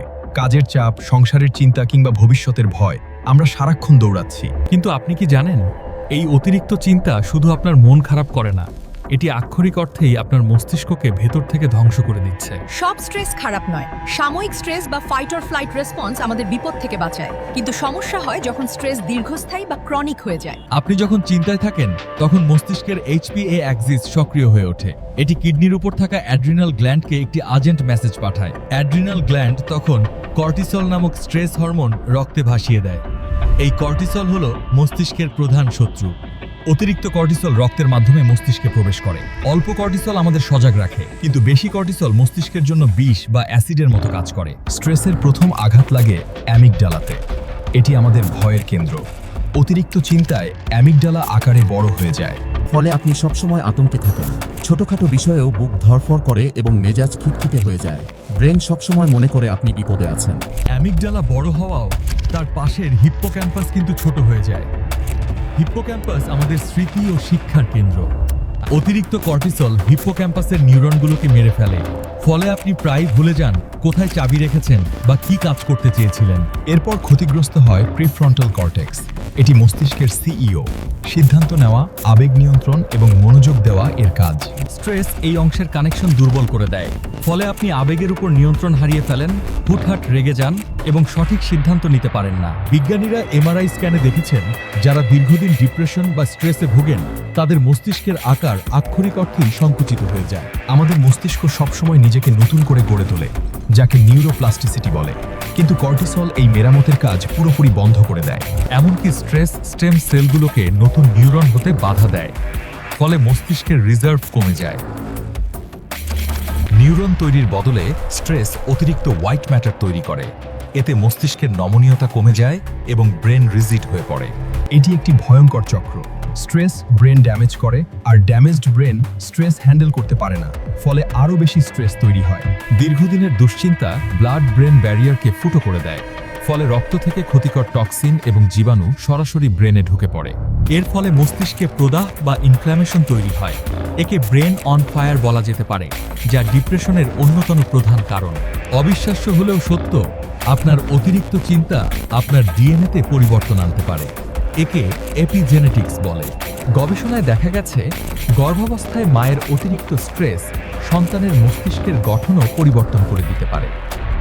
স্ট্রেস আপনার ঘুম কেড়ে নেয়, আর ঘুম না হলে মস্তিষ্ক নিজেকে টক্সিন মুক্ত করতে পারে না, যা ড্যামেজ আরও বাড়িয়ে দেয়। স্ট্রেসের সময় ব্রেন প্রচুর গ্লুকোজ ডিমান্ড করে। এই অতিরিক্ত এনার্জি খরচ করতে গিয়ে ব্রেন সেলগুলো দ্রুত ক্লান্ত বা বার্ন আউট হয়ে যায়। এই ড্যামেজ ভবিষ্যতে অ্যালজাইমার্স বা ডিমেনশিয়ার ঝুঁকি বহুগুণ বাড়িয়ে দেয়।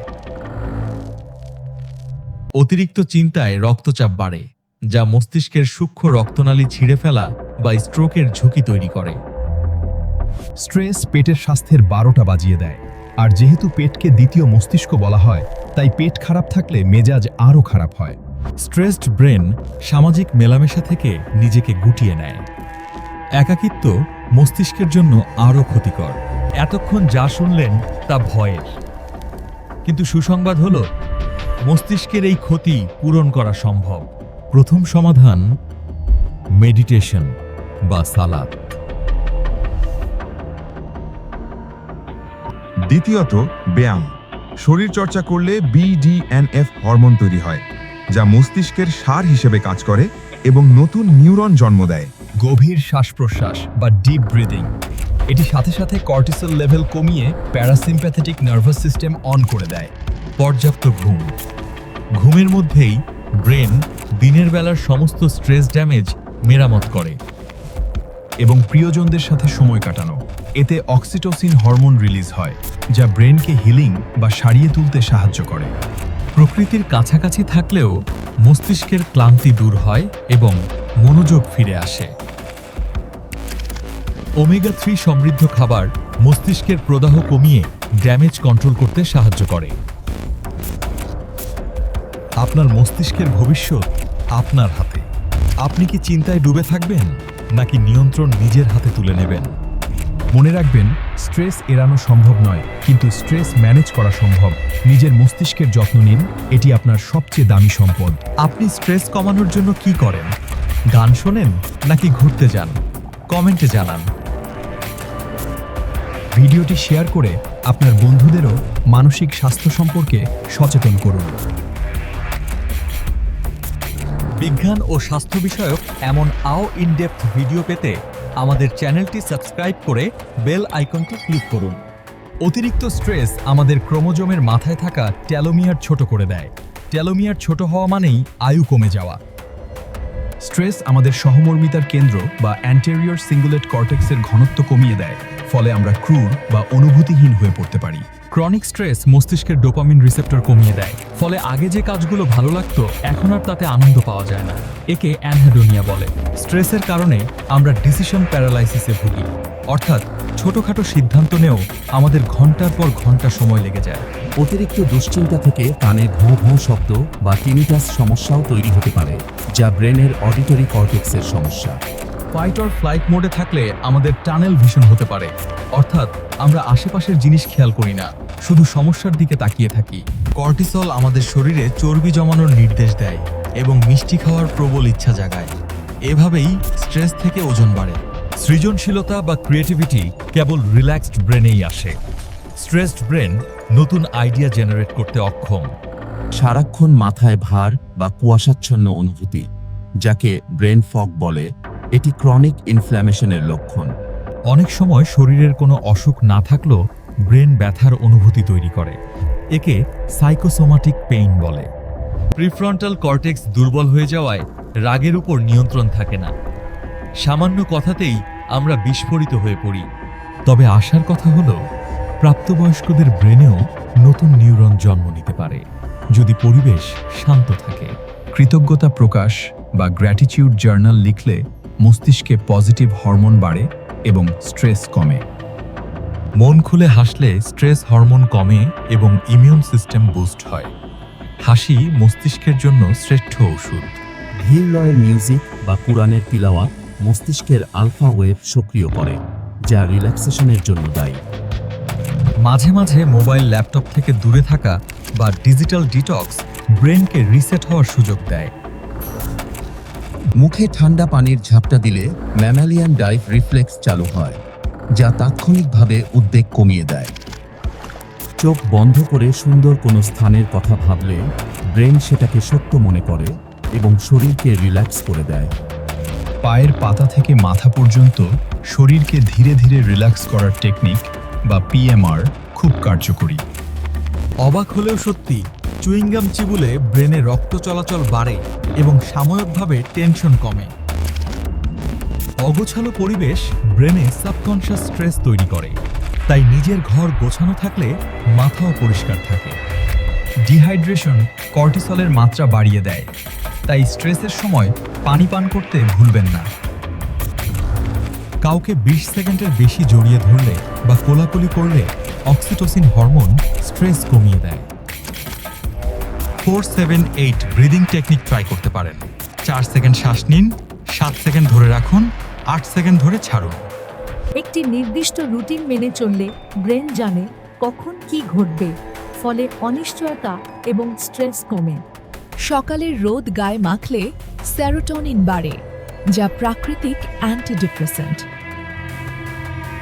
প্রয়োজনে ওমেগা 3 সাপ্লিমেন্ট নিতে পারেন, যা কর্টিসলের প্রভাব কমাতে সাহায্য করে।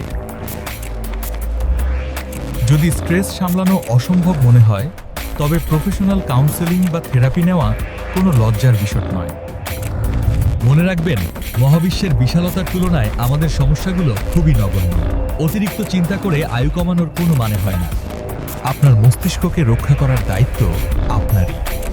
আজ থেকেই ছোট ছোট পরিবর্তন শুরু করুন। আগামী 30 দিন নিজের মানসিক স্বাস্থ্যের যত্ন নেওয়ার চ্যালেঞ্জ নিন। ভালো থাকুন, চিন্তামুক্ত থাকুন। আল্লাহ হাফেজ। আপনি কি কখনো ভেবেছেন, কোনো গেম জিতলে, পছন্দের খাবার খেলে বা সোশ্যাল মিডিয়ায় লাইক পেলে কেন আমাদের এত ভালো লাগে? এর পেছনে দায়ী আমাদের মস্তিষ্কের এক অদৃশ্য কারেন্সি বা মুদ্রা, যার নাম ডোপামিন। একে বলা হয়, বৈজ্ঞানিক ভাষায় ডোপামিন হলো একটি নিউরোট্রান্সমিটার, অর্থাৎ এটি মস্তিষ্কের এক কোষ থেকে আর এক কোষে তথ্য বা সংকেত বহন করে। আমাদের মস্তিষ্কে একটি রিওয়ার্ড সিস্টেম আছে। ডোপামিন এই সিস্টেমের প্রধান জ্বালানি। এটি আমাদের বেঁচে থাকার জন্য প্রয়োজনীয় কাজগুলো করতে উৎসাহ দেয়। লক্ষ বছর আগে যখন মানুষ খাবার খুঁজে পেত, তখন ব্রেন ডোপামিন রিলিজ করে তাকে খুশি করত। কিন্তু এটি কাজ করে কিভাবে? আসুন নিউরনের গভীরে যাই। যখন আমরা আনন্দের কিছু করি, তখন একটি নিউরন ডোপামিন রিলিজ করে। এই ডোপামিন কণাগুলো পাশের নিউরনের রিসেপ্টরে গিয়ে বসে, ঠিক যেন তালা আর চাবি। তখনই আপনি আনন্দ বা সুখ অনুভব করেন। তবে একটি ভুল ধারণা আছে, ডোপামিন শুধু আনন্দ দেয় না, এটি মূলত আকাঙ্ক্ষা বা মোটিভেশন তৈরি করে। আনন্দ পাওয়ার আগের যে উত্তেজনা, সেটাই ডোপামিন। গবেষণায় দেখা গেছে, পুরস্কার পাওয়ার চেয়ে পুরস্কার পাওয়ার অপেক্ষায় ব্রেন বেশি ডোপামিন রিলিজ করে। একে বলা হয় ডোপামিন স্পাইক। কিন্তু আধুনিক যুগে আমাদের ব্রেন হাইজ্যাক হয়ে গেছে। আমরা এখন কৃত্রিম উপায়ে খুব সহজেই ডোপামিন পেতে পারি। সোশ্যাল মিডিয়া স্ক্রলিং, রিলস দেখা বা নোটিফিকেশনের শব্দ, এগুলো আমাদের ব্রেনে ছোট ছোট ডোপামিন বিস্ফোরণ ঘটায়। আমাদের ব্রেন এখন ইনস্ট্যান্ট গ্র্যাটিফিকেশন বা তাৎক্ষণিক সুখে অভ্যস্ত হয়ে গেছে। কষ্ট করে কাজ করার ধৈর্য আমরা হারিয়ে ফেলছি। সমস্যা হলো, যখন আমরা বারবার এই সস্তা ডোপামিন নিই, তখন ব্রেন কনফিউজড হয়ে যায়। সে মনে করে এত ডোপামিন স্বাভাবিক নয়। নিজেকে রক্ষা করতে ব্রেন তার রিসেপ্টরের সংখ্যা কমিয়ে দেয়। একে বলা হয় ডাউন রেগুলেশন বা টলারেন্স। এর ফল হয় ভয়াবহ। আগে যে গেমটি খেললে আপনার খুব ভালো লাগতো, এখন আর তা ভালো লাগে না। সাধারণ আনন্দগুলো ফিকে হয়ে যায়।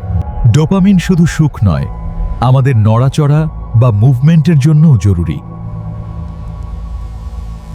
যাদের মস্তিষ্কে ডোপামিন তৈরির কোষ নষ্ট হয়ে যায়, তাদের পার্কিনসন্স রোগ হয়। তারা হাত পা ঠিকমতো নাড়াতে পারেন না এবং কাঁপুনি শুরু হয়। সঠিক সিদ্ধান্ত নেওয়া এবং লজিক অ্যাপ্লাই করার জন্য প্রিফ্রন্টাল কর্টেক্সে পর্যাপ্ত ডোপামিন থাকা প্রয়োজন। অতিরিক্ত স্ট্রেস বা কর্টিসল হরমোন ডোপামিনের কার্যকারিতা কমিয়ে দেয়, তাই দুশ্চিন্তা করলে কোনো কাজেই উৎসাহ পাওয়া যায় না। চিনি বা সুগার মস্তিষ্কে ঠিক কোকেন বা ড্রাগের মতোই ডোপামিন স্পাইক তৈরি করে। এজন্য ইমিষ্ট জাতীয় খাবার এত নেশাদায়ক।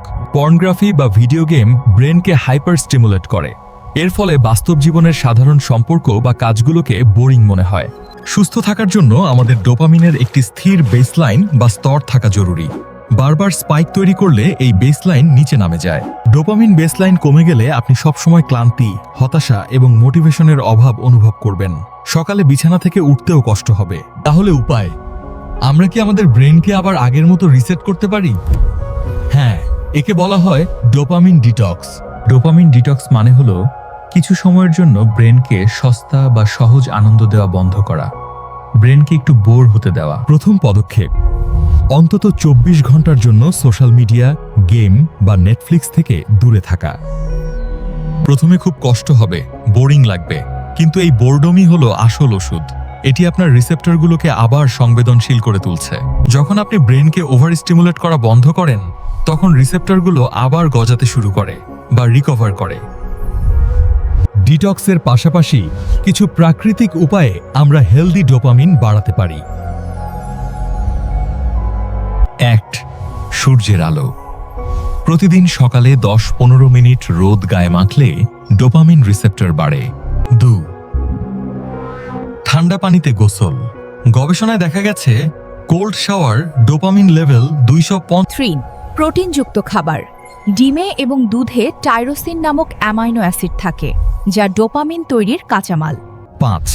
পর্যাপ্ত ঘুম। কম ঘুমালে ডোপামিন রিসেপ্টর ঠিকমতো কাজ করে না, তাই 7-8 ঘন্টা ঘুম জরুরি।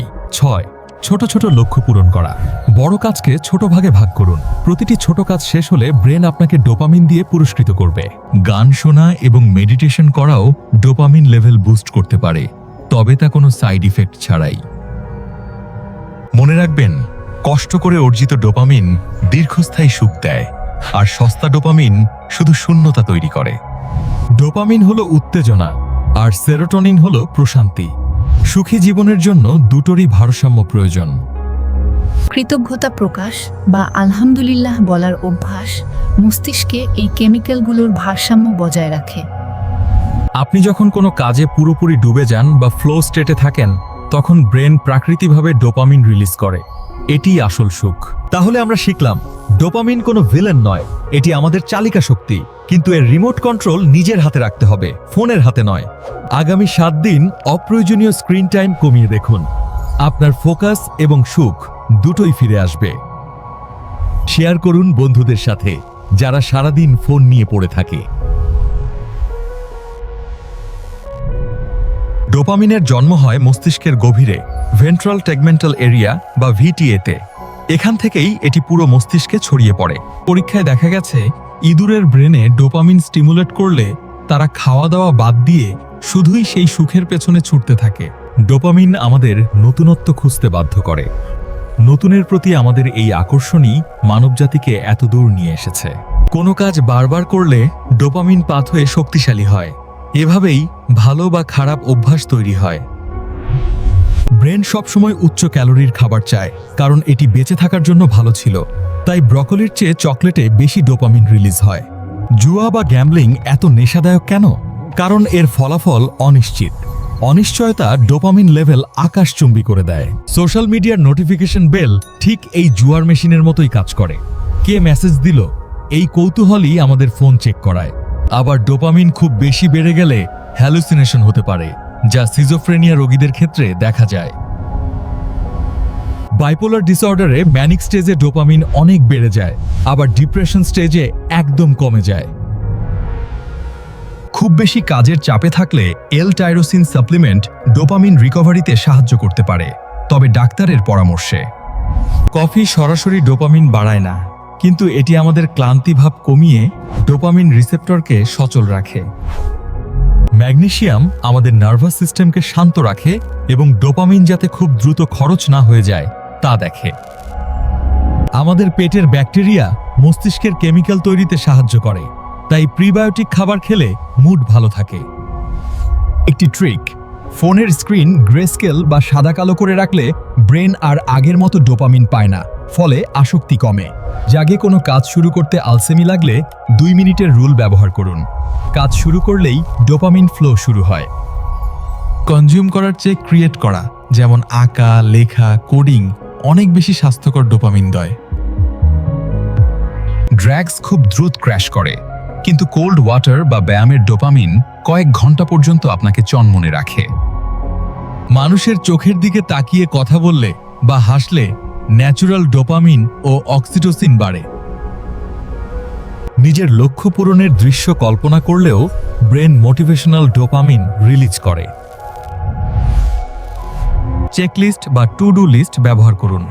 প্রতিটি কাজ শেষ করে টিকমার্ক দেওয়া ব্রেনের জন্য একটি ছোট পুরস্কার। প্রকৃতির প্যাটার্ন বা ফ্র্যাক্টাল আমাদের মস্তিষ্ককে শান্ত করে এবং রিচার্জ করে।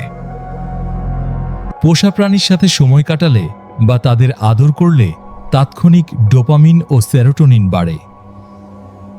নতুন ভাষা বা স্কিল শিখলে ব্রেনের রিওয়ার্ড সিস্টেম সবসময় অ্যাক্টিভ থাকে।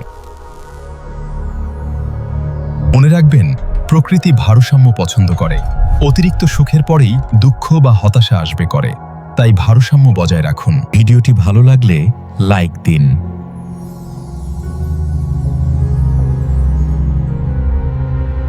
আপনার কোন অভ্যাসটি ডোপামিন ডিটক্স করা প্রয়োজন? কমেন্টে জানান। সাবস্ক্রাইব করুন এবং বেল আইকনটি প্রেস করুন।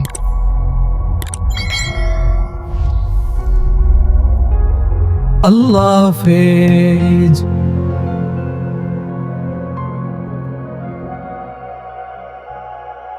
মানবদেহের সবচেয়ে বড় এবং সবচেয়ে ভারী অঙ্গ কোনটি জানেন? সেটি হলো আমাদের ত্বক বা চামড়া। একজন পূর্ণবয়স্ক মানুষের ত্বক যদি সমতলে বিছিয়ে দেওয়া হয় তবে তা প্রায় 20 বর্গফুট জায়গা দখল করবে। এটি শুধু আমাদের শরীরকে ঢেকে রাখা কোনো কাপড় নয়, এটি একটি দুর্ভেদ্য দুর্গ যা বাইরের জীবাণু, তাপ এবং আঘাত থেকে ভেতরের অঙ্গগুলোকে বাঁচিয়ে রাখে। গঠনগতভাবে আমাদের ত্বককে প্রধানত 3টি স্তরে ভাগ করা যায়: এপিডার্মিস, ডার্মিস এবং হাইপোডার্মিস। চলুন গভীরে যাওয়া যাক। একদম উপরের স্তরটির নাম এপিডার্মিস। এটি ত্বকের সেই অংশ যা আমরা বাইরে থেকে দেখি এবং স্পর্শ করি। অবাক করা বিষয় হলো, এপিডার্মিসে কোনো রক্তনালী থাকে না। এটি নিচের স্তর থেকে অক্সিজেন এবং পুষ্টি শোষণ করে বেঁচে থাকে। এপিডার্মিসের একদম ওপরের অংশটি তৈরি হয় মৃত কোষ দিয়ে। একে বলা হয় স্ট্র্যাটাম কর্নিয়াম। এটি আমাদের ওয়াটারপ্রুফ জ্যাকেটের মতো কাজ করে। প্রতি মিনিটে আমাদের শরীর থেকে প্রায় 30 থেকে 40 হাজার মৃত চামড়ার কোষ ঝরে পড়ে। আপনার ঘরের ধুলোর বড় একটা অংশই আসলে আপনার মৃত চামড়া। ওপরের চামড়া ঝরে গেলে কি হবে? এপিডার্মিসের নিচে অনবরত নতুন কোষ জন্ম নিচ্ছে এবং ওপরের দিকে উঠে আসছে। মাত্র 28 দিনে আপনি সম্পূর্ণ নতুন চামড়া পান। এপিডার্মিসের গভীরে থাকে এক বিশেষ ধরনের কোষ যার নাম মেলানোসাইট। এটি আমাদের ত্বকের রঙের জন্য দায়ী।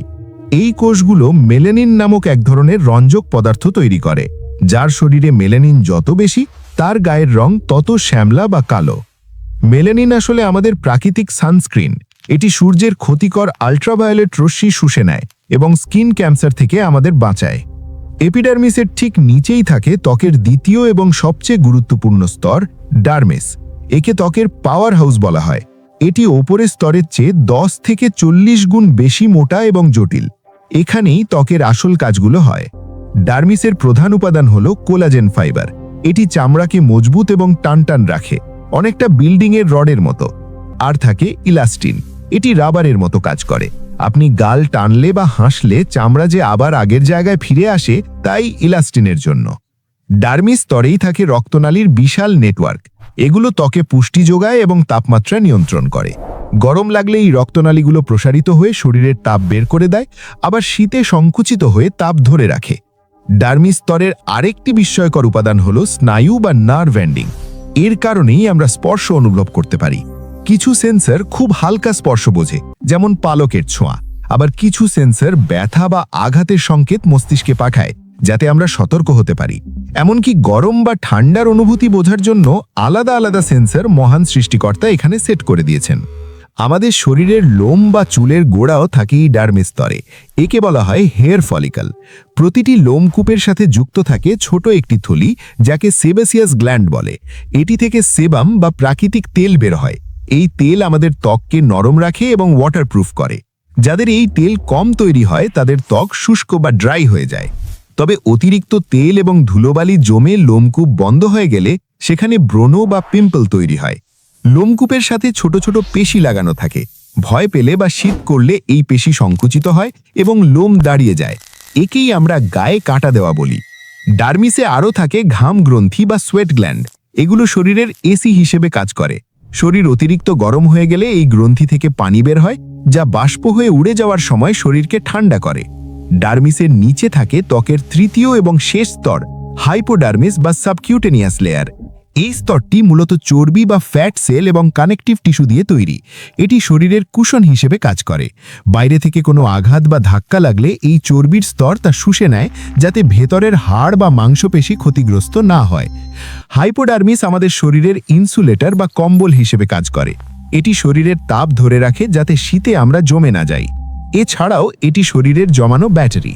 আমরা যখন দীর্ঘক্ষণ না খেয়ে থাকি, তখন শরীর এই চর্বি ভেঙে শক্তি উৎপাদন করে।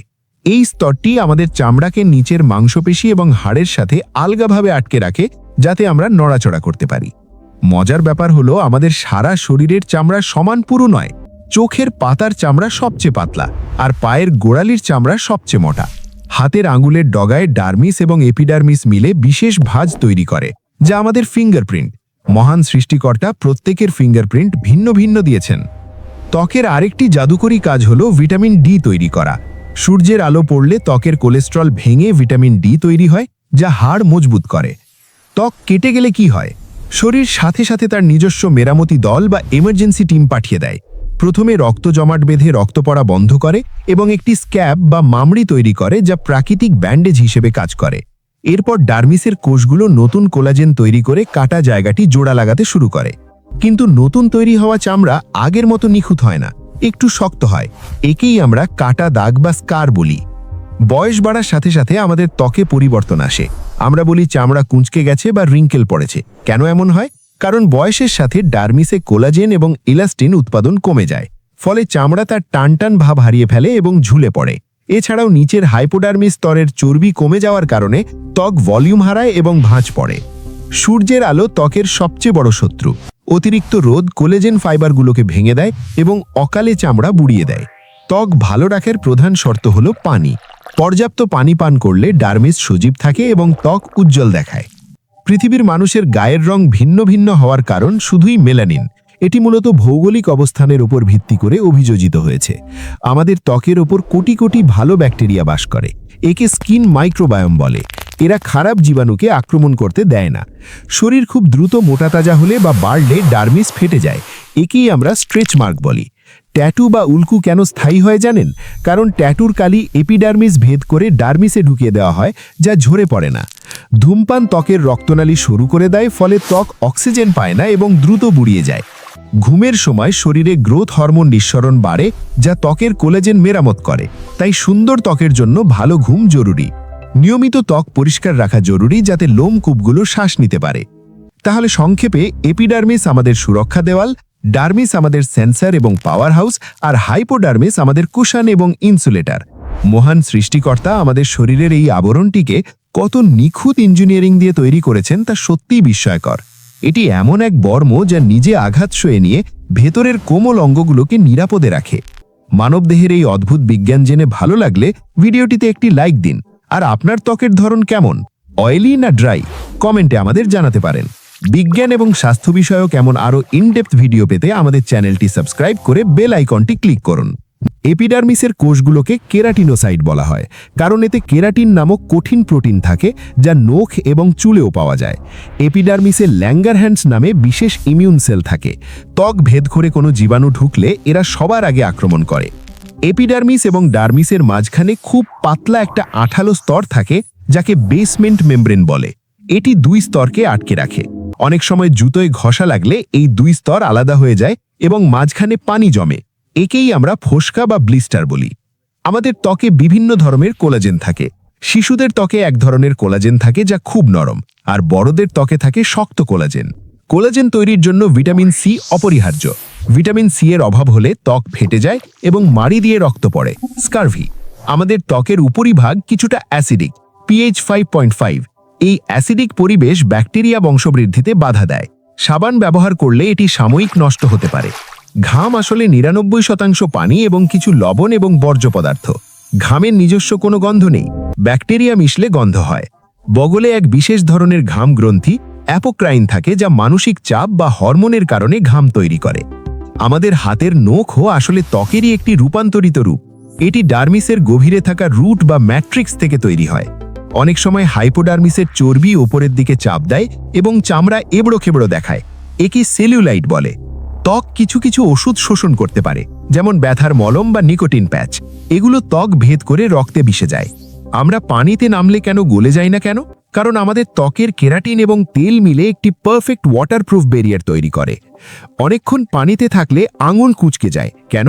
এটি আসলে নার্ভাস সিস্টেমের কাজ, যাতে ভেজা অবস্থায় আমরা কোনো কিছু শক্ত করে ধরতে পারি। সমস্ত ত্বক একসাথে ওজন করলে প্রায় 4 থেকে 5 কেজি হবে, যা আমাদের মস্তিষ্কের ওজনের প্রায় 3 গুণ। শীতকালে মাথা এবং হাত দিয়ে সবচেয়ে বেশি তাপ বেরিয়ে যায়, কারণ এখানে রক্তনালীগুলো খুব কাছে থাকে।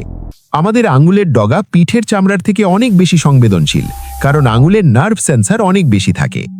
এক্সিমা বা সোরায়াসিস হলো যখন ইমিউন সিস্টেম ভুল করে ত্বকের কোষগুলোকে আক্রমণ করে, ফলে চামড়া লাল হয়ে যায় এবং চুলকায়।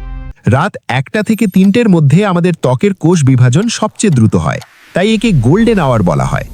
অতিরিক্ত চিনি খেলে সেটা কোলেজেনের সাথে মিশে তাকে শক্ত এবং ভঙ্গুর করে দেয়। একে গ্লাইকেশন বলে, যা চামড়া দ্রুত বুড়িয়ে যায়। দুশ্চিন্তা করলে কর্টিসল হরমোন বাড়ে, যা তেল গ্রন্থিকে উদ্দীপিত করে। এজন্যই পরীক্ষার আগে বা টেনশনে মুখে ব্রণ ওঠে। মাঝে মাঝে ঠান্ডা পানিতে গোসল করলে ত্বকের রক্ত সঞ্চালন বাড়ে এবং পোর্সগুলো টাইট রাখে।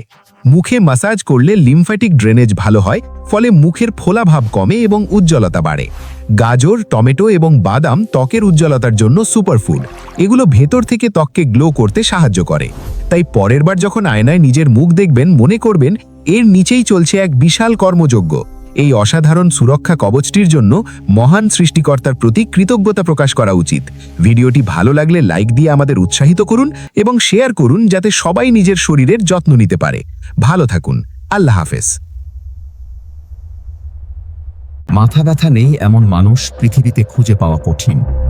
এটি আমাদের জীবনের সবচেয়ে সাধারণ কিন্তু বিরক্তিকর এক অভিজ্ঞতা। কিন্তু সব মাথা ব্যথা এক নয়। চিকিৎসা বিজ্ঞানে প্রায় 100 ধরনের মাথা ব্যথা আছে, তবে আমরা মূলত 2 ধরনের ব্যথায় বেশি ভুগি: টেনশন হেডেক এবং মাইগ্রেন। সাধারণ মাথা ব্যথা বা টেনশন হেডেক হলে মনে হয় কেউ যেন আপনার কপালে শক্ত ফিতা বা ব্যান্ড বেঁধে চাপ দিচ্ছে।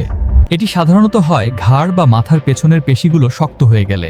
স্ট্রেস, ক্লান্তি বা দীর্ঘক্ষণ কম্পিউটারের দিকে তাকিয়ে থাকলে এমনটা হয়। কিন্তু মাইগ্রেন কোনো সাধারণ মাথা ব্যথা নয়।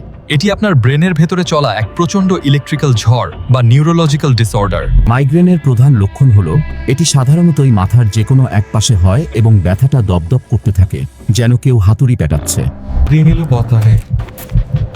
এই কেমিক্যালের কারণে মস্তিষ্কের বাইরের রক্তনালীগুলো ফুলে যায় এবং প্রসারিত হয়। এজন্যই মাইগ্রেনের ব্যথা দপদপ করে বা থ্রবিং পেইন হয়। আপনি আসলে আপনার নিজের রক্তনালীর প্রসারণ অনুভব করেন। একটি মাইগ্রেন অ্যাটাক হুট করে আসে না। এটি সাধারণত 4টি ধাপে ঘটে। সব ধাপ সবার ক্ষেত্রে নাও হতে পারে।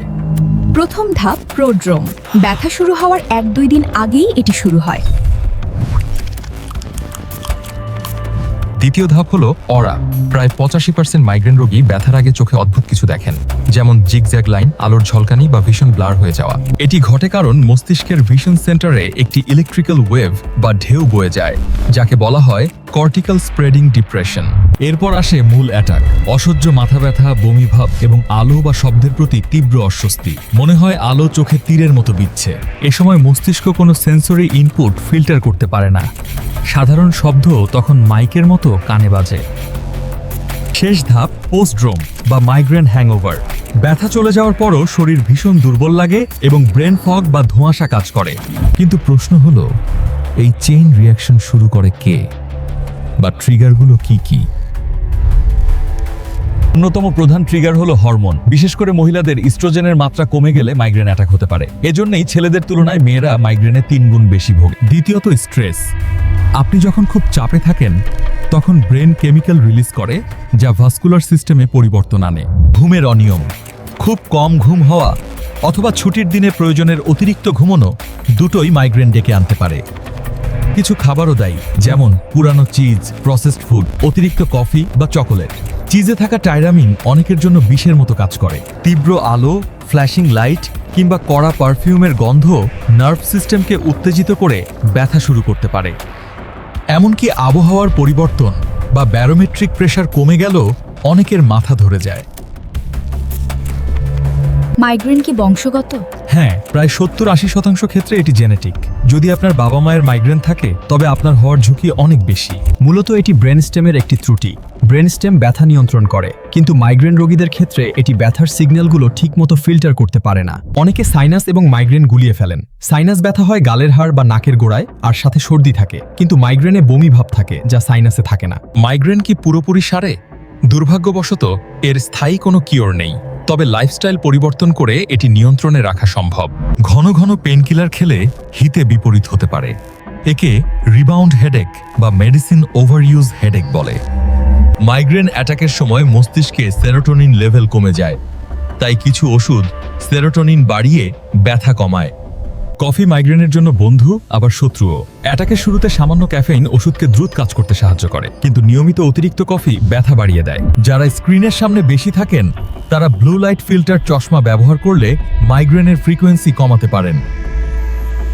ডিহাইড্রেশন বা পানিশূন্যতা মস্তিষ্কের টিস্যুকে সংকুচিত করে, যা ব্যথার বড় কারণ। তাই প্রচুর পানি পান করুন। গবেষণায় দেখা গেছে ম্যাগনেসিয়াম সমৃদ্ধ খাবার মাইগ্রেন প্রতিরোধে সাহায্য করে। বায়োফিডব্যাক বা রিল্যাক্সেশন থেরাপিও খুব কার্যকরী। এটি আপনাকে শেখায় কেমনভাবে শরীরের মাসল টেনশন এবং হার্ট রেট নিয়ন্ত্রণ করে ব্যথা কমানো যায়। অ্যাটাকের সময় ঘাড়ে বা মাথায় বরফের প্যাক দিলে রক্তনালী সংকুচিত হয় এবং ব্যথা কিছুটা উপশম হয়। এবং সবচেয়ে সেরা উপায় হলো সব কাজ ফেলে একটি অন্ধকার শান্ত ঘরে কিছুক্ষণ চোখ বন্ধ করে শুয়ে থাকা। আপনার ট্রিগারগুলো খুঁজে বের করতে একটি হেডেক ডায়েরি মেইনটেইন করুন। কবে, কখন, কি খাওয়ার পর ব্যথা হলো তা লিখে রাখুন। ক্রনিক মাইগ্রেনের ক্ষেত্রে ডাক্তাররা অনেক সময় বোটক্স ইনজেকশন ব্যবহার করেন, যা নার্ভ সিগন্যাল ব্লক করে দেয়। আধুনিক বিজ্ঞানের নতুন আবিষ্কার হলো সিজিআরপি ব্লকার। এটি সেই পেইন কেমিক্যালকে কাজ করতে বাধা দেয়।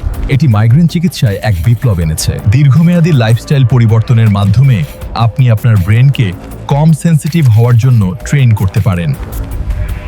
নিয়মিত যোগব্যায়াম বা স্ট্রেচিং ঘাড়ের পেশি রিল্যাক্স রাখে এবং টেনশন হেডেক কমায়। দীর্ঘক্ষণ না খেয়ে থাকবেন না। রক্তে সুগার কমে গেলে ব্রেন প্যানিক মোডে চলে যায় এবং মাথা ব্যথা শুরু হয়। বিজ্ঞান অনেক দূর এগোলেও মাইগ্রেনের সম্পূর্ণ রহস্য আজও উন্মোচিত হয়নি। কেন কারো হয় আর কারো হয় না তা আজও গবেষণার বিষয়। মাইগ্রেন কোনো অজুহাত নয়, এটি একটি অদৃশ্য অসুস্থতা। তাই আপনার পরিচিত কারো মাইগ্রেন থাকলে তাকে সহানুভূতি দেখান। সুস্থ থাকতে ঘুম, পানি এবং স্ট্রেস ম্যানেজমেন্টের দিকে নজর দিন। যদি মাথা ব্যথা হঠাৎ করে বজ্রপাতের মতো তীব্র হয় বা সাথে কথা জড়িয়ে যায়, তবে দেরি না করে ডাক্তারের পরামর্শ নিন। এটি স্ট্রোকের লক্ষণ হতে পারে। আপনার মস্তিষ্কের যত্ন নিন। এটি আপনার শরীরের সবচেয়ে মূল্যবান সম্পদ। এবং এই বিজ্ঞানসম্মত তথ্যগুলো সবার সাথে শেয়ার করুন।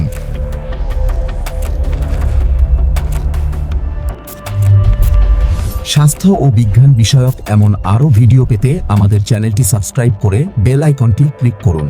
বোনাস ফ্যাক্ট, আইসক্রিম খেলে যে ব্রেন ফ্রিজ হয় সেটিও কিন্তু এই ট্রাইজেমিনাল নার্ভেরই কাজ, তবে সেটি ক্ষণস্থায়ী। যাদের অ্যালার্জি আছে তাদের শরীরে হিস্টামিন রিলিজ হলে সাইনাস এবং মাথা ব্যথা একসাথে শুরু হতে পারে। অবাক করা বিষয় হলো কিছু মানুষের সাইলেন্ট মাইগ্রেন হয়, অর্থাৎ তারা চোখে অরা দেখেন কিন্তু কোনো মাথা ব্যথা অনুভব করেন না। আবার কিছু মাইগ্রেনে ব্যথার চেয়ে মাথা ঘোরা বা ভার্টিগো বেশি সমস্যা করে। একে ভেস্টিবুলার মাইগ্রেন বলে। বিদেশে বাটারবার বা ফিভারফিউ নামক ভেষজ উদ্ভিদ মাইগ্রেন প্রতিরোধে সাপ্লিমেন্ট হিসেবে ব্যবহার করা হয়। চোখের টেনশন কমাতে 20-20-20 রুল মেনে চলুন। প্রতি 20 মিনিট পর 20 ফুট দূরের দিকে 20 সেকেন্ড তাকিয়ে থাকুন। অনেকে ঘুমের মধ্যে দাঁতে দাঁত ঘষেন, এর ফলে সকালের টেম্পল বা রগে তীব্র ব্যথা হতে পারে। ঘ্রাণ শক্তি সরাসরি মস্তিষ্কের ইমোশনাল সেন্টারের সাথে যুক্ত, তাই কড়া গন্ধ দ্রুত মাইগ্রেন ট্রিগার করতে পারে। ভালো থাকুন, ব্যথামুক্ত থাকুন। দেখা হবে পরবর্তী ভিডিওতে। তাহলে বুদ্ধি, স্মৃতিশক্তি এবং মনোযোগ বাড়াতে কি খাবেন? বিজ্ঞান গবেষণা করে 4টি বিশেষ খাবারের সন্ধান দিয়েছে। তালিকার 1 নম্বরে আছে সামুদ্রিক বা তৈলাক্ত মাছ, যেমন স্যামন, টুনা, ম্যাকারেল বা আমাদের দেশীয় ইলিশ। মানব মস্তিষ্ক মহান সৃষ্টিকর্তার এক অপরূপ এবং জটিল সৃষ্টি। এটিকে বলা হয় মহাবিশ্বের সবচেয়ে শক্তিশালী সুপার কম্পিউটার। আপনি যখন ঘুমান তখনও এই যন্ত্রটি কাজ করে চলে। আপনার হৃদস্পন্দন নিয়ন্ত্রণ থেকে শুরু করে স্বপ্ন দেখা সবই এর দায়িত্ব। আমাদের দেহের মোট ওজনের মাত্র 2% এই মস্তিষ্ক, কিন্তু অবাক করা বিষয় হলো এটি দেহের মোট শক্তির 20% একাই খরচ করে। এই বিশাল কর্মযজ্ঞ চালানোর জন্য মস্তিষ্কের প্রয়োজন সঠিক জ্বালানি, আর এই জ্বালানি আসে আমরা যা খাই তা থেকে। কিন্তু আমরা অনেকেই ভুল খাবার খেয়ে এই সুপার কম্পিউটারকে ধীর করে ফেলি। জাঙ্ক ফুড বা অতিরিক্ত চিনি মস্তিষ্কের শত্রু। তাহলে বুদ্ধি, স্মৃতিশক্তি এবং মনোযোগ বাড়াতে কি খাবেন? বিজ্ঞান গবেষণা করে 5টি বিশেষ খাবারের সন্ধান দিয়েছে। তালিকার 1 নম্বরে আছে সামুদ্রিক বা তৈলাক্ত মাছ, যেমন স্যামন, টুনা, ম্যাকারেল বা আমাদের দেশীয় ইলিশ। আপনি কি জানেন আমাদের মস্তিষ্কের প্রায় 60%ই চর্বি দিয়ে তৈরি। মস্তিষ্ক আসলে চর্বির একটি দলা, আর এই চর্বির অর্ধেকই হল ওমেগা-3 ফ্যাটি অ্যাসিড। এই উপাদানটি মস্তিষ্ক নিজে তৈরি করতে পারে না, তাই খাবারের মাধ্যমেই এটি গ্রহণ করতে হয়। ওমেগা-3 মস্তিষ্কের কোষ বা নিউরনের বাইরের দেওয়াল তৈরি করে। এটি কোষগুলোকে নমনীয় রাখে। কোষ নমনীয় থাকলে এক কোষ থেকে আরেক কোষে তথ্য আদান প্রদান বিদ্যুৎ গতিতে হতে পারে, যা আপনার আইকিউ বাড়াতে সাহায্য করে। গবেষণায় দেখা গেছে যারা নিয়মিত মাছ খান তাদের মস্তিষ্কের গ্রে ম্যাটার বেড়ে যায়।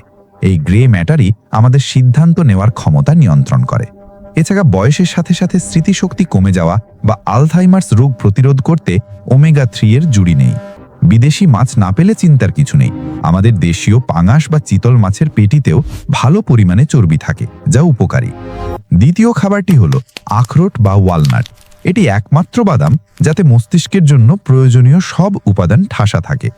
মহান সৃষ্টিকর্তা হয়তো আমাদের ইঙ্গিত দেওয়ার জন্যই আখরোটের গঠন হুবহু মানুষের মস্তিষ্কের মতো তৈরি করেছেন। আখরোটে থাকে প্রচুর পরিমাণে DHA, যা এক ধরনের ওমেগা-3, এবং থাকে শক্তিশালী ভিটামিন ই। আমাদের বয়স বাড়ার সাথে সাথে মস্তিষ্কে অক্সিডেটিভ স্ট্রেস তৈরি হয়। অনেকটা লোহায় মরিচা পড়ার মতো মস্তিষ্কের কোষগুলো নষ্ট হতে থাকে। আখরোটে থাকা ভিটামিন ই একটি ঢাল হিসেবে কাজ করে। এটি ফ্রি র্যাডিক্যালস ধ্বংস করে এবং মস্তিষ্ককে বুড়িয়ে যাওয়া থেকে রক্ষা করে। বিজ্ঞান বলছে নিয়মিত আখরোট খেলে ডিডাকটিভ রিজনিং বা জটিল অঙ্ক এবং লজিক মেলানোর ক্ষমতা বাড়ে। তাই প্রতিদিনের নাশতায় মাত্র 3-4টি আখরোট রাখা আপনার ব্রেনের জন্য একটি সেরা ইনভেস্টমেন্ট হতে পারে। আখরোট খাওয়ার সময় এর ওপরের পাতলা আবরণটি ফেলে দেবেন না, কারণ 90% অ্যান্টিঅক্সিডেন্ট এই আবরণেই থাকে। তৃতীয় খাবারটি ছোট বড় সবার প্রিয় ডার্ক চকলেট। তবে মনে রাখবেন এটি সাধারণ মিষ্টি চকলেট নয়, এতে অন্তত 70% কোকো থাকতে হবে। কোকোতে প্রাকৃতিকভাবে ফ্লেভোনয়েড নামক এক ধরনের অ্যান্টিঅক্সিডেন্ট থাকে। এটি সরাসরি ব্রেনের ব্লাড ফ্লো বা রক্ত সঞ্চালনের ওপর কাজ করে। ডার্ক চকলেট খাওয়ার পর মস্তিষ্কের রক্তনালীগুলো প্রসারিত হয় এবং ব্রেনে অক্সিজেনের সরবরাহ বেড়ে যায়। এই বাড়তি রক্তপ্রবাহ বিশেষ করে সেই অংশগুলোতে যায় যা আমাদের মেমরি এবং মনোযোগের সাথে জড়িত। পরীক্ষার আগে বা গভীর মনোযোগের কাজের আগে এক টুকরো ডার্ক চকলেট তাৎক্ষণিক ব্রেন পাওয়ার বুস্ট করতে পারে। শুধু তাই নয়, এটি মস্তিষ্কে সেরোটোনিন এবং এন্ডরফিন রিলিজ করে, যা নিমেষেই আপনার মন ভালো করে দেয় এবং স্ট্রেস কমায়। তবে সাবধান, অতিরিক্ত চিনিযুক্ত মিল্ক চকলেট খেলে উল্টো ক্ষতি হতে পারে, তাই ডার্ক চকলেটই বেছে নিন। চতুর্থ সুপারফুডটি আকারে ছোট হলেও গুণে বিশাল। এটি হলো কুমড়োর বীজ। একে পুষ্টির পাওয়ার হাউস বলা হয়। মস্তিষ্কের স্বাস্থ্যের জন্য প্রয়োজনীয় 4টি প্রধান মিনারেল এতে প্রচুর পরিমাণে থাকে: জিঙ্ক, ম্যাগনেসিয়াম, কপার এবং আয়রন। এর মধ্যে জিঙ্ক নার্ভ সিগন্যালিং এর জন্য অপরিহার্য। জিঙ্কের অভাব হলে অ্যালজাইমার্স বা পার্কিনসন্স রোগের ঝুঁকি বাড়ে। ম্যাগনেসিয়াম মস্তিষ্কের প্লাস্টিসিটি বজায় রাখে, অর্থাৎ আপনি যখন নতুন কিছু শিখছেন তখন ব্রেনের গঠন পরিবর্তনে এটি সাহায্য করে। কপার বা তামা নার্ভ সিগন্যাল কন্ট্রোল করতে সাহায্য করে, যাতে ভুল সিগন্যাল না যায়। আর আয়রন বা লৌহ রক্তে অক্সিজেন ধরে রাখে। ব্রেনে অক্সিজেনের অভাব হলে মনোযোগ কমে যায় এবং ব্রেইন ফগ দেখা যায়। তাই বুদ্ধি বাড়াতে আপনার সালাদ বা স্মুদির সাথে 1 চামচ কুমড়োর বীজ মিশিয়ে নেবার অভ্যাস করুন। কুমড়োর বীজ কাঁচা বা হালকা ভেজে খাওয়া যায়, তবে লবণ ছাড়া খাওয়াই স্বাস্থ্যের জন্য সবচেয়ে ভালো। তালিকার শেষ এবং অত্যন্ত শক্তিশালী খাবার কি হলো ব্রকলি। সবজির মধ্যে মস্তিষ্কের জন্য এটাই সেরা। ব্রকলিতে অবিশ্বাস্য পরিমাণে ভিটামিন কে থাকে। মাত্র 1 কাপ ব্রকলি আপনার সারা দিনের ভিটামিন কে এর চাহিদা পূরণ করতে পারে। এই ভিটামিন কে মস্তিষ্কের কোষে স্ফিঙ্গোলিপিড নামক এক ধরনের বিশেষ চর্বির স্তর তৈরি করে। এই স্তর মস্তিষ্কের কোষগুলোকে ঘন এবং শক্তিশালী রাখে। যাদের মস্তিষ্কে এই উপাদান বেশি তাদের স্মৃতিশক্তি অন্যদের চেয়ে প্রখর হয়। এছাড়াও ব্রকলিতে সালফুরাফেন নামক উপাদান থাকে, যা মস্তিষ্কের প্রদাহ কমায় এবং টিস্যু ড্যামেজ মেরামত করে। ব্রকলি রান্না করার সময় খেয়াল রাখবেন এটি যেন গলে না যায়। হালকা ভাপে সেদ্ধ করলে এর ভিটামিন কে অক্ষত থাকে। তাহলে আমরা জানলাম তৈলাক্ত মাছ, আখরোট, ডার্ক চকলেট, কুমড়োর বীজ এবং ব্রকলি এই 5টি খাবার আপনার ব্রেইনের পাওয়ার হাউস। তবে খাবারের পাশাপাশি আরেকটি উপাদানের কথা না বললেই নয়, তা হলো পানি। মস্তিষ্কের 75% পানি। সামান্য পানি শূন্যতা বা ডিহাইড্রেশন আপনার মনোযোগ এবং স্মৃতিশক্তি কমিয়ে দিতে পারে। তাই প্রচুর পানি পান করুন। আর এই পুষ্টিগুলো কাজে লাগাতে হলে প্রয়োজন পর্যাপ্ত ঘুম। ঘুমের মধ্যেই ব্রেন এই পুষ্টিগুলো ব্যবহার করে নিজেকে মেরামত করে। সাথে নিয়মিত ব্যায়াম মস্তিষ্কে রক্ত সঞ্চালন বাড়ায় এবং নতুন নিউরন জন্ম নিতে সাহায্য করে। বোনাস হিসেবে ডিমের কথা না বললেই নয়। ডিমের কুসুমের কলিন মস্তিষ্কের জন্য আরেকটি অপরিহার্য উপাদান। এবং আমাদের রান্নায় ব্যবহৃত হলুদ, হলুদের কার্কিউমিন সরাসরি ব্রেন সেল তৈরি করতে এবং মেমরি বাড়াতে সাহায্য করে। এই খাবারগুলো নিয়মিত খেলে আপনার মস্তিষ্কের নিউরোপ্লাস্টিসিটি বৃদ্ধি পায়, অর্থাৎ যে কোনো বয়সে নতুন কিছু শেখা আপনার জন্য সহজ হয়ে যায়। বিশেষ করে ছাত্রছাত্রীদের পরীক্ষার আগে এই ডায়েট চার্ট মেনে চলা উচিত। এতে পড়া মনে রাখার ক্ষমতা অনেক গুণ বেড়ে যায়। আধুনিক জীবনে স্ট্রেস আমাদের মস্তিষ্কের বড় শত্রু। এই অ্যান্টিঅক্সিডেন্ট সমৃদ্ধ খাবারগুলো প্রাকৃতিকভাবে স্ট্রেস কমাতে সাহায্য করে। মস্তিষ্ক ভালো রাখা কোনো একদিনের কাজ নয়, এটি একটি দীর্ঘমেয়াদী ইনভেস্টমেন্ট। আজ আপনি যা খাবেন বার্ধক্যে তার ফল পাবেন। মনে রাখবেন, পেট ভালো তো মন ভালো। এই ফাইবারযুক্ত খাবারগুলো আপনার হজম শক্তিও ভালো রাখে, যা পরোক্ষভাবে ব্রেনকে সাহায্য করে। মহান সৃষ্টিকর্তা প্রকৃতিতে আমাদের সুস্থতার জন্য কত অসাধারণ সব উপাদান ছড়িয়ে রেখেছেন তা সত্যি বিস্ময়কর। আসুন আজ থেকেই আমাদের খাদ্য তালিকায় এই পরিবর্তনগুলো নিয়ে আসি এবং নিজের বুদ্ধিমত্তাকে সানিয়ে তুলি। এই 5টি খাবারের মধ্যে কোনটি আপনার সবচেয়ে প্রিয় বা কোনটি আপনি নিয়মিত খান, কমেন্টে আমাদের জানান। ভিডিওটি তথ্যবহুল মনে হলে একটি লাইক দিন। আপনার একটি লাইক আমাদের এরম আরও ভিডিও বানাতে উৎসাহ দেয়। আপনার বন্ধু এবং পরিবারের সাথে শেয়ার করুন, যাতে তারাও তাদের ব্রেনের যত্ন নিতে পারে। বিজ্ঞান ও স্বাস্থ্য বিষয়ক এমন আরও ইনডেপথ ভিডিও পেতে আমাদের চ্যানেলটি সাবস্ক্রাইব করে বেল আইকনটি ক্লিক করুন। সুস্থ থাকুন, ভালো খাবার খান এবং ব্রেনকে সচল রাখুন। দেখা হবে পরবর্তী ভিডিওতে। আল্লাহ হাফেজ। স্ট্রোক হলো একটি মেডিকেল ইমার্জেন্সি। অনেকটা কারেন্ট চলে গেলে যেমন পুরো এলাকা অন্ধকার হয়ে যায়, স্ট্রোকের সময় মস্তিষ্কের একটি অংশে ঠিক তাই ঘটে। আমাদের মস্তিষ্ক দেহের কমান্ড সেন্টার। শরীরের মাত্র 2% ওজন হলো এটি দেহের মোট অক্সিজেনের 20% একাই ভোগ করে। মস্তিষ্কের কোনো নিজস্ব এনার্জি স্টোরেজ বা ব্যাটারি নেই। এটি প্রতি মুহূর্তে রক্ত থেকে আসা অক্সিজেন এবং গ্লুকোজের ওপর পুরোপুরি নির্ভরশীল। যদি মাত্র কয়েক সেকেন্ডের জন্য রক্ত সঞ্চালন বন্ধ হয়, তবে ব্রেন সেলগুলো কাজ করা বন্ধ করে দেয়। আর কয়েক মিনিট বন্ধ থাকলে কোষগুলো মারা যেতে শুরু করে। একেই বলা হয় স্ট্রোক বা ব্রেন অ্যাটাক। হার্টে হলে যেমন হার্ট অ্যাটাক, ব্রেনে হলে তাকে স্ট্রোক বলে। স্ট্রোক প্রধানত 2 ধরনের হয়, ইসেমিক স্ট্রোক এবং হ্যামোলজিক স্ট্রোক। চলুন প্রথমে সবচেয়ে কমন ধরনটি দেখি। 87% স্ট্রোকই হলো ইসেমিক স্ট্রোক। এটি ঘটে যখন মস্তিষ্কের কোনো রক্তনালী ব্লক হয়ে যায়। এর মূল কারণ হলো অ্যাথেরোস্ক্লেরোসিস। বছরের পর বছর ধরে আমাদের রক্তনালীর দেয়ালে চর্বি বা কোলেস্টেরল জমতে থাকে। চর্বি জমে পথ সরু হয়ে যায়, ফলে রক্ত চলাচল বাধাগ্রস্ত হয়, অনেকটা জ্যামে আটকে পড়া রাস্তার মতো। হঠাৎ একদিন এই চর্বির দলা ফেটে যেতে পারে। তখন শরীর সেটা মেরামত করতে সেখানে রক্ত জমাট বাঁধিয়ে দেয় বা ক্লট তৈরি করে। এই জমাট রক্ত বা ক্লটটি যদি ছুটে গিয়ে মস্তিষ্কের কোনো সরু রক্তনালীতে গিয়ে আটকে যায়, তবেই বিপদ। রক্তনালী পুরোপুরি ব্লক হয়ে যায়। এর সামনের অংশের ব্রেন সেলগুলো আর অক্সিজেন পায় না। অক্সিজেন না পেয়ে নিউরনগুলো ছটফট করতে থাকে। একে বলা হয় ইসেমিয়া। কোষের ভেতরের পাওয়ার হাউস বা মাইটোকন্ড্রিয়া বন্ধ হয়ে যায়, শক্তি উৎপাদন বন্ধ। বাঁচার জন্য কোষগুলো তখন বিষাক্ত কেমিক্যাল রিলিজ করে, যা আশেপাশের সুস্থ কোষগুলোকেও মেরে ফেলে। একে ইসেমিক ক্যাসকেড বলে। স্ট্রোকের সময় প্রতি মিনিটে প্রায় ১৯ লক্ষ নিউরন বা ব্রেন সেল মারা যায়। এজন্যই বলা হয় টাইম ইজ ব্রেইন। ব্লকেজের ঠিক মাঝখানের অংশটি দ্রুত মারা যায়, কিন্তু এর আশেপাশের এলাকাটিকে বলা হয় পেনাম্ব্রা। দ্রুত চিকিৎসা পেলে এই অংশের কোষগুলোকে বাঁচানো সম্ভব। দ্বিতীয় ধরনটি হলো হেমোলজিক স্ট্রোক। এটি কম হয়, কিন্তু এটি অনেক বেশি মারাত্মক। এখানে রক্তনালী ব্লক হয় না, বরং ফেটে যায়। এর প্রধান কারণ হলো অনিয়ন্ত্রিত উচ্চ রক্তচাপ বা হাই প্রেশার। দীর্ঘদিন প্রেশার বেশি থাকলে রক্তনালীর দেয়াল দুর্বল হয়ে যায়। দুর্বল দেয়ালে বেলুনের মতো ফোলা অংশ তৈরি হয়, যাকে অ্যানিউরিজম বলে। অতিরিক্ত চাপ বা উত্তেজনায় এই বেলুনটি ফেটে যেতে পারে। তখন রক্ত মস্তিষ্কের ভেতরে ছড়িয়ে পড়ে। আমাদের খুলির ভেতরে জায়গা খুব সীমিত, তাই রক্ত বেরিয়ে জমা হলে তা ব্রেনকে প্রচণ্ড চাপ দেয় এবং পিষে ফেলে। আরেকটি অবস্থা আছে যাকে মিনি স্ট্রোক বা TIA বলে। এখানে ব্লকটি সাময়িক হয় এবং কিছুক্ষণ পর রক্ত চলাচল স্বাভাবিক হয়ে যায়।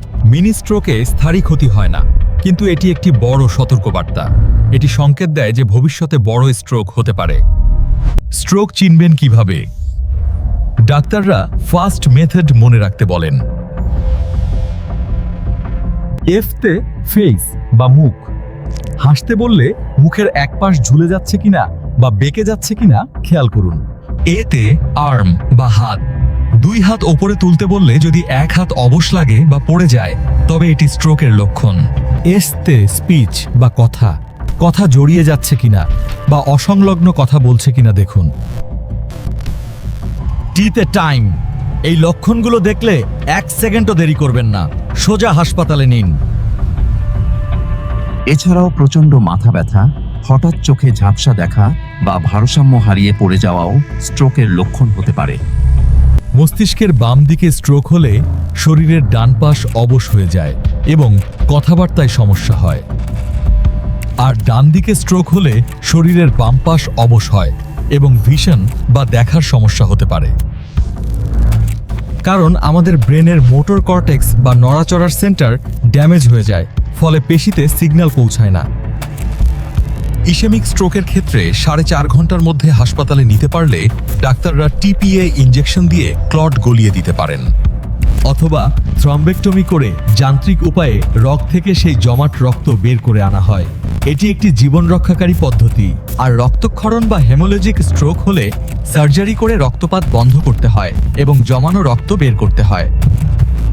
স্ট্রোকের পর সুস্থ হওয়া একটি দীর্ঘ প্রক্রিয়া, কিন্তু আশার কথা হলো আমাদের মস্তিষ্কের নিউরোপ্লাস্টিসিটি ক্ষমতা আছে। অর্থাৎ ব্রেনের এক অংশ নষ্ট হয়ে গেলে সুস্থ অংশগুলো সেই কাজের দায়িত্ব নেওয়ার চেষ্টা করে, নতুন কানেকশন তৈরি হয়। ফিজিওথেরাপি এবং স্পিচ থেরাপির মাধ্যমে বারংবার প্র্যাকটিস করলে ব্রেন নিজেকে রিওয়ার্ড বা পুনরায় সাজিয়ে নিতে পারে। স্ট্রোক কেন হয়? 1 নম্বর কারণ উচ্চ রক্তচাপ। এটি সাইলেন্ট কিলার। 2. ধূমপান। ধূমপান রক্তকে ঘন করে দেয় এবং ক্লট হওয়ার ঝুঁকি দ্বিগুণ বাড়িয়ে দেয়। 3. ডায়াবেটিস। রক্তে অতিরিক্ত চিনি রক্তনালীর দেয়াল নষ্ট করে দেয়। 4. অতিরিক্ত ওজন এবং হাই কোলেস্টেরল, যা রক্ত চলাচলের পথ বন্ধ করে দেয়। 5. হার্টের সমস্যা, বিশেষ করে অ্যাট্রিয়াল ফিব্রিলেশন বা অনিয়মিত হৃদস্পন্দন থাকলে হার্টে ক্লট তৈরি হয়ে তা ব্রেনে চলে যেতে পারে। স্ট্রোক প্রতিরোধ করতে লবণের ব্যবহার কমান, তেল চর্বিযুক্ত খাবার পরিহার করুন এবং প্রচুর শাকসবজি খান। প্রতিদিন অন্তত 30 মিনিট হাঁটুন বা ব্যায়াম করুন। এটি প্রেশার এবং সুগার নিয়ন্ত্রণে রাখে। স্ট্রোক শুধু শারীরিক নয়, মানসিক বিপর্যয়ও ডেকে আনে। রোগী ডিপ্রেশনে ভুগতে পারেন, তাই পরিবারের সাপোর্ট খুব জরুরি। অনেকে মনে করেন স্ট্রোক হলে আঙুল ফুটিয়ে রক্ত বের করলে কাজ হয়। এটি সম্পূর্ণ ভুল এবং বিপজ্জনক কুসংস্কার। সময় নষ্ট না করে হাসপাতালে নিন। মনে রাখবেন, স্ট্রোক মানেই জীবন শেষ নয়। দ্রুত পদক্ষেপ এবং সঠিক চিকিৎসায় অনেক রোগী স্বাভাবিক জীবনে ফিরে আসেন। আমাদের মস্তিষ্ক এক লড়াকু অঙ্গ। তাকে শুধু একটু সাহায্য এবং সময় দেওয়া প্রয়োজন। এই জীবন রক্ষাকারী তথ্যগুলো ভালো লাগলে ভিডিওটিতে লাইক দিন। এই ভিডিওটি প্লিজ শেয়ার করুন আপনার একটি শেয়ার হয়তো কারো জীবন বাঁচাতে পারে। F is for face drooping. A is for arm weakness. S is for speech difficulty. Can you repeat the phrase? The early bird catches the worm. T is for time to call 999. Stroke যদি brain স্টেমে হয়, লবেল locked-in syndrome হতে পারে। কিছু stroke এত ছোট হয় যে বোঝাই যায় না, একে সাইলেন্ট স্ট্রোক বলে। এগুলো জমতে জমতে পরে বড় সমস্যা করে। অতিরিক্ত রাগ বা টেনশন স্ট্রোকের তাৎক্ষণিক ট্রিগার হতে পারে, তাই রাগ নিয়ন্ত্রণ করা হার্ট ও ব্রেনের জন্য জরুরি। যারা নাক ডাকেন বা স্লিপ অ্যাপোনিয়া আছে তাদের স্ট্রোকের ঝুঁকি বেশি, কারণ ঘুমের মধ্যে তাদের মস্তিষ্কে অক্সিজেন কমে যায়। কিছু ক্ষেত্রে হরমোনাল পিল বা বার্থ কন্ট্রোল পিল মহিলাদের রক্ত জমাট বাঁধার প্রবণতা বাড়িয়ে স্ট্রোকের ঝুঁকি তৈরি করতে পারে। শীতকালে স্ট্রোকের হার বেড়ে যায়, কারণ ঠান্ডায় রক্তনালী সংকুচিত হয় এবং রক্তচাপ বেড়ে যায়। পানি কম খেলে রক্ত ঘন হয়ে যায়। সকালে স্ট্রোক বেশি হওয়ার এটি একটি কারণ সারা রাত আমরা পানি খাই না। রক্ত জমাট বাঁধার প্রক্রিয়াটি শরীরের ক্ষত সারানোর জন্য, কিন্তু রক্তনালীর ভেতরে এটি হলে তা জীবননাশকারী হয়ে ওঠে। আমাদের মস্তিষ্কে কিছু অনলাইন ব্যাকআপ রক্তনালী থাকে, কারো ক্ষেত্রে এগুলো স্ট্রোকের সময় রক্ত সরবরাহ সচল রাখতে সাহায্য করে। ডাক্তাররা অনেক সময় স্ট্রোক প্রতিরোধের জন্য অ্যাসপিরিন দেন। এটি প্লেটলেটকে পিচ্ছিল রাখে যাতে ক্লট না বাঁধে। রক্তে হোমোসিস্টাইন নামক কেমিক্যাল বেড়ে গেলে স্ট্রোকের ঝুঁকি বাড়ে। ভিটামিন বি কমপ্লেক্স এটি কমাতে সাহায্য করে। পটাশিয়ামযুক্ত খাবার রক্তনালীকে রিল্যাক্স রাখে এবং প্রেশার কমায়। তরুণদের স্ট্রোক হতে পারে ঘাড়ে আঘাত লাগলে বা শিরা ছিঁড়ে গেলে। জিমে ভারী ব্যায়াম বা ঘাড় মটকানো থেকেও এটি হতে পারে। ভবিষ্যতে স্টেম সেল থেরাপির মাধ্যমে স্ট্রোকের কারণে মারা যাওয়া ব্রেন সেলগুলোকেও হয়তো জীবিত করা সম্ভব হবে। বর্তমানে এআই প্রযুক্তি ব্যবহার করে ডাক্তাররা মুহূর্তের মধ্যে স্ট্রোকের ধরন শনাক্ত করে চিকিৎসা শুরু করতে পারছেন। রোবোটিক স্যুটের মাধ্যমে প্যারালাইজড রোগীরা এখন দ্রুত হাঁটাচলা শিখতে পারছেন। স্ট্রোকের পর কথা বন্ধ হয়ে গেলে গান গাওয়ার মাধ্যমে স্পিচ থেরাপি দেওয়া হয়, কারণ গানের সেন্টার ব্রেনের ভিন্ন জায়গায় থাকে। স্ট্রোকের পর রোগীরা অনেক সময় অকারণে হাসেন বা কাঁদেন। একে ইমোশনাল ল্যাবিলিটি বলে। এটি ব্রেন ড্যামেজের ফল, পাগলামি নয়। স্ট্রোক রোগীর সেবাকারীর ধৈর্য এবং মমতা ওষুধের চেয়েও বেশি কাজ করে। একবার স্ট্রোক হলে দ্বিতীয়বার হওয়ার ঝুঁকি খুব বেশি থাকে, তাই ওষুধ বন্ধ করা যাবে না। আপনার ফোনে সবসময় অ্যাম্বুলেন্স বা নিকটস্থ হাসপাতালের নম্বর সেভ করে রাখুন। স্ট্রোক বর্তমানে বিশ্বব্যাপী পঙ্গুত্বের 1 নম্বর কারণ। সচেতনতাই পারে এই পরিসংখ্যান বদলাতে। ভিডিও শেষ করার আগে ফার্স্ট রুলটি একবার মাথায় গেঁথে নিন। স্ট্রোক মানেই সব শেষ নয়, ইচ্ছাশক্তি থাকলে ফিরে আসা সম্ভব। ভিডিওটি ভালো লাগলে লাইক দিন।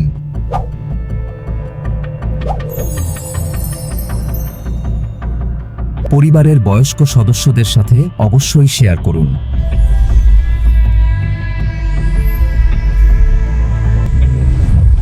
স্ট্রোক এড়াতে আপনি আজ থেকে কোন বদভ্যাসটি ত্যাগ করবেন? নিয়মিত রক্তচাপ মাপুন, সুস্থ থাকুন।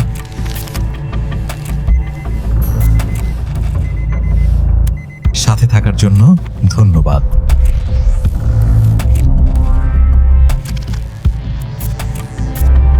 এটি কেবল শিক্ষামূলক তথ্যের জন্য। চিকিৎসার জন্য ডাক্তারের পরামর্শ নিন। আল্লাহ হাফেজ।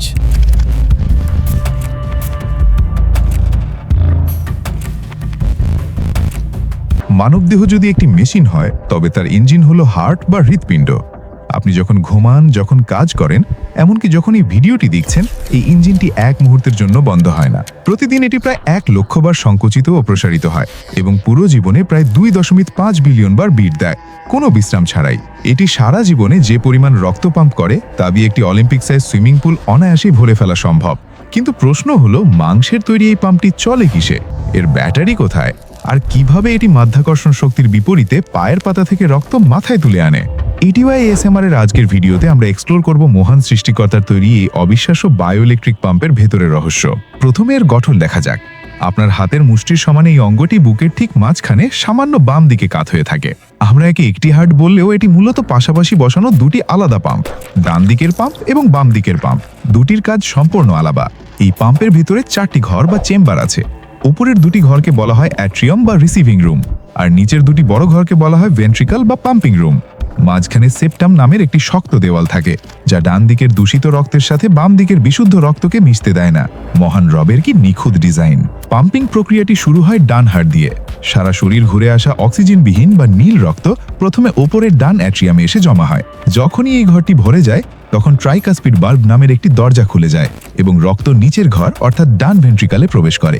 এবার ডান ভেন্ট্রিকল সংকুচিত হয় এবং রক্তকে সজোরে ধাক্কা দিয়ে ফুসফুসের দিকে পাঠিয়ে দেয়। খেয়াল করুন, এই রক্তে কিন্তু অক্সিজেন নেই। ফুসফুসে গিয়ে রক্ত কার্বন ডাই অক্সাইড ছেড়ে দেয় এবং অক্সিজেন গ্রহণ করে। চোখের পলকে নীল রক্ত টকটকে লাল রঙে বা বিশুদ্ধ রক্তে পরিণত হয়। এবার এই বিশুদ্ধ রক্ত ফিরে আসে হার্টের বাম পাশে, বাম অ্যাট্রিয়ামে। সেখান থেকে মাইট্রাল ভালভ পার হয়ে রক্ত জমা হয় হার্টের সবচেয়ে শক্তিশালী চেম্বার, বাম ভেন্ট্রিকলে। এটি হার্টের মেইন ইঞ্জিন। বাম ভেন্ট্রিকল যখন চাপ দেয় তখন প্রচণ্ড গতিতে রক্ত অ্যাওর্টা বা মহাধমনী দিয়ে সারা শরীরে ছিটকে যায়। এই চাপ এতটাই বেশি যে রক্ত 5 ফুট উচ্চতা পর্যন্ত ছিটিয়ে যেতে পারে। হার্ট এমন এক অঙ্গ যা শরীরের বাইরে বের করে আনলেও কিছুক্ষণ বিট করতে থাকে, কারণ এর নিজস্ব বিদ্যুৎ উৎপাদন কেন্দ্র আছে। এর নাম এসএ নোড বা ন্যাচুরাল পেসমেকার। এখান থেকেই প্রতি সেকেন্ডে একটি করে ইলেকট্রিক ইম্পালস বা সিগন্যাল তৈরি হয়। এই সিগন্যালটি হার্টের দেওয়াল বেয়ে বিদ্যুতের তারের মতো ছড়িয়ে পড়ে। প্রথমে ওপরের ঘরগুলোতে কারেন্ট লাগে, ফলে তারা সংকুচিত হয়।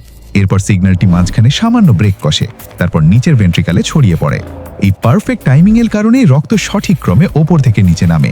ডাক্তাররা ইসিজি মেশিনে যে আঁকাবাঁকা লাইন দেখেন তা আসলে হার্টেরই ইলেকট্রিক্যাল অ্যাক্টিভিটিরই গ্রাফ। পাম্পিং এর সময় রক্ত কেন উল্টো দিকে চলে যায় না? এখানে কাজ করে মহান কারিগরের তৈরি ওয়ান ওয়ে ভালভ বা একমুখী দরজা। হার্টের ভেতরে 4টি ভালভ আছে। এগুলো প্যারাশুটের মতো দড়ি দিয়ে আটকানো থাকে। রক্ত একদিকে যেতে পারে, কিন্তু উল্টো দিকে চাপ দিলেই দরজাগুলো দপ করে বন্ধ হয়ে যায়। ডাক্তাররা স্টেথোস্কোপ দিয়ে যে লাভ ডাব শব্দ শোনেন তা আসলে হার্টের মাংসের শব্দ নয়। এটি মূলত রক্ত চলাচলের সময় এই দরজাগুলো জোরে বন্ধ হওয়ার শব্দ। আমরা যে ব্লাড প্রেশার মাপি সেটা আসলে কি? হার্ট যখন সংকুচিত হয়ে রক্ত ধমনীতে পাঠায় তখন যে চাপ সৃষ্টি হয় তাকে বলে সিস্টোলিক বা উপরেরটা। আর যখন হার্ট রিল্যাক্স করে বা রক্ত দিয়ে ভরে যায় তখন যে চাপ থাকে তাকে বলা হয় ডায়াস্টোলিক বা নিচেরটা। একটা মজার ব্যাপার কি জানেন? হার্ট সারা শরীরে রক্ত পাঠায়, কিন্তু সেই রক্ত থেকে সে নিজে কোনো পুষ্টি নিতে পারে না। ইঞ্জিনের যেমন আলাদা ফিউয়েল লাইন লাগে, হার্টের নিজের বেঁচে থাকার জন্য বাইরের দিকে আলাদা রক্তনালী আছে, যাদের বলা হয় করোনারি ধমনী। চর্বি জমে যদি এই সরু নালীগুলো বন্ধ হয়ে যায় তখনই হার্টের পেশি অক্সিজেন পায় না এবং মারা যেতে শুরু করে। একেই আমরা বলি হার্ট অ্যাটাক বা মায়োকার্ডিয়াল ইনফাকশন। আমাদের হাতের পেশি কিছুক্ষণ কাজ করলেই ব্যথা করে বা ক্লান্ত হয়ে যায়, কিন্তু হার্ট জন্ম থেকে মৃত্যু পর্যন্ত কেন ক্লান্ত হয় না? কারণ হার্টের পেশি বা কার্ডিয়াক মাসল সাধারণ মাংসপেশি থেকে আলাদা। মহান সৃষ্টিকর্তা এতে প্রচুর পরিমাণে মাইটোকন্ড্রিয়া দিয়েছেন, যা কোষের পাওয়ার হাউস, ফলে এটি ক্লান্তিহীনভাবে শক্তি উৎপাদন করতে পারে। তাছাড়া হার্ট কিন্তু বিশ্রাম নেয়। দুটি বিটের মাঝখানে যে ভগ্নাংশ সময় বা মিলিসেকেন্ড গ্যাপ থাকে, হার্ট ঠিক তখনই তার বিশ্রাম সেরে নেয়। এই স্মার্ট পাম্পটি আপনার প্রয়োজন বোঝে। আপনি যখন দৌড়ান তখন সে অটোমেটিক গতি বাড়িয়ে দেয়, আবার যখন ঘুমান তখন গতি কমিয়ে দেয়, কোনো ম্যানুয়াল কন্ট্রোল ছাড়াই। এই অমূল্য যন্ত্রটি আমাদের বাঁচিয়ে রেখেছে। একে সুস্থ রাখতে চর্বি জাতীয় খাবার এড়িয়ে চলুন, নিয়মিত হাঁটুন এবং ধূমপান থেকে দূরে থাকুন। বিজ্ঞান হার্টের মেকানিজম ব্যাখ্যা করতে পারে, কিন্তু এর স্পন্দন শুরু করার হুকুম আসে একমাত্র মহান রবের কাছ থেকে। পবিত্র কুরআনেও এই হৃৎপিণ্ড বা কল্বকে অনুভূতির কেন্দ্র বলা হয়েছে। ভিডিওটি শেষ করার আগে আপনার হাতের কবজিতে আঙুল রেখে নিজের পালস চেক করুন। অনুভব করুন সেই ইঞ্জিনকে যা আপনার জন্য অবিরাম খেটে যাচ্ছে। আগামী ভিডিওতে আমরা তুলনা করব ব্রেনের ইলেকট্রিসিটি বনাম হার্টের ইলেকট্রিসিটি। কে বেশি শক্তিশালী? ভিডিওটি ভালো লাগলে লাইক দিন এবং ইটিওয়াই এএসএমআর চ্যানেলটি সাবস্ক্রাইব করে আমাদের পরিবারের সদস্য হয়ে যান। আল্লাহ হাফেজ।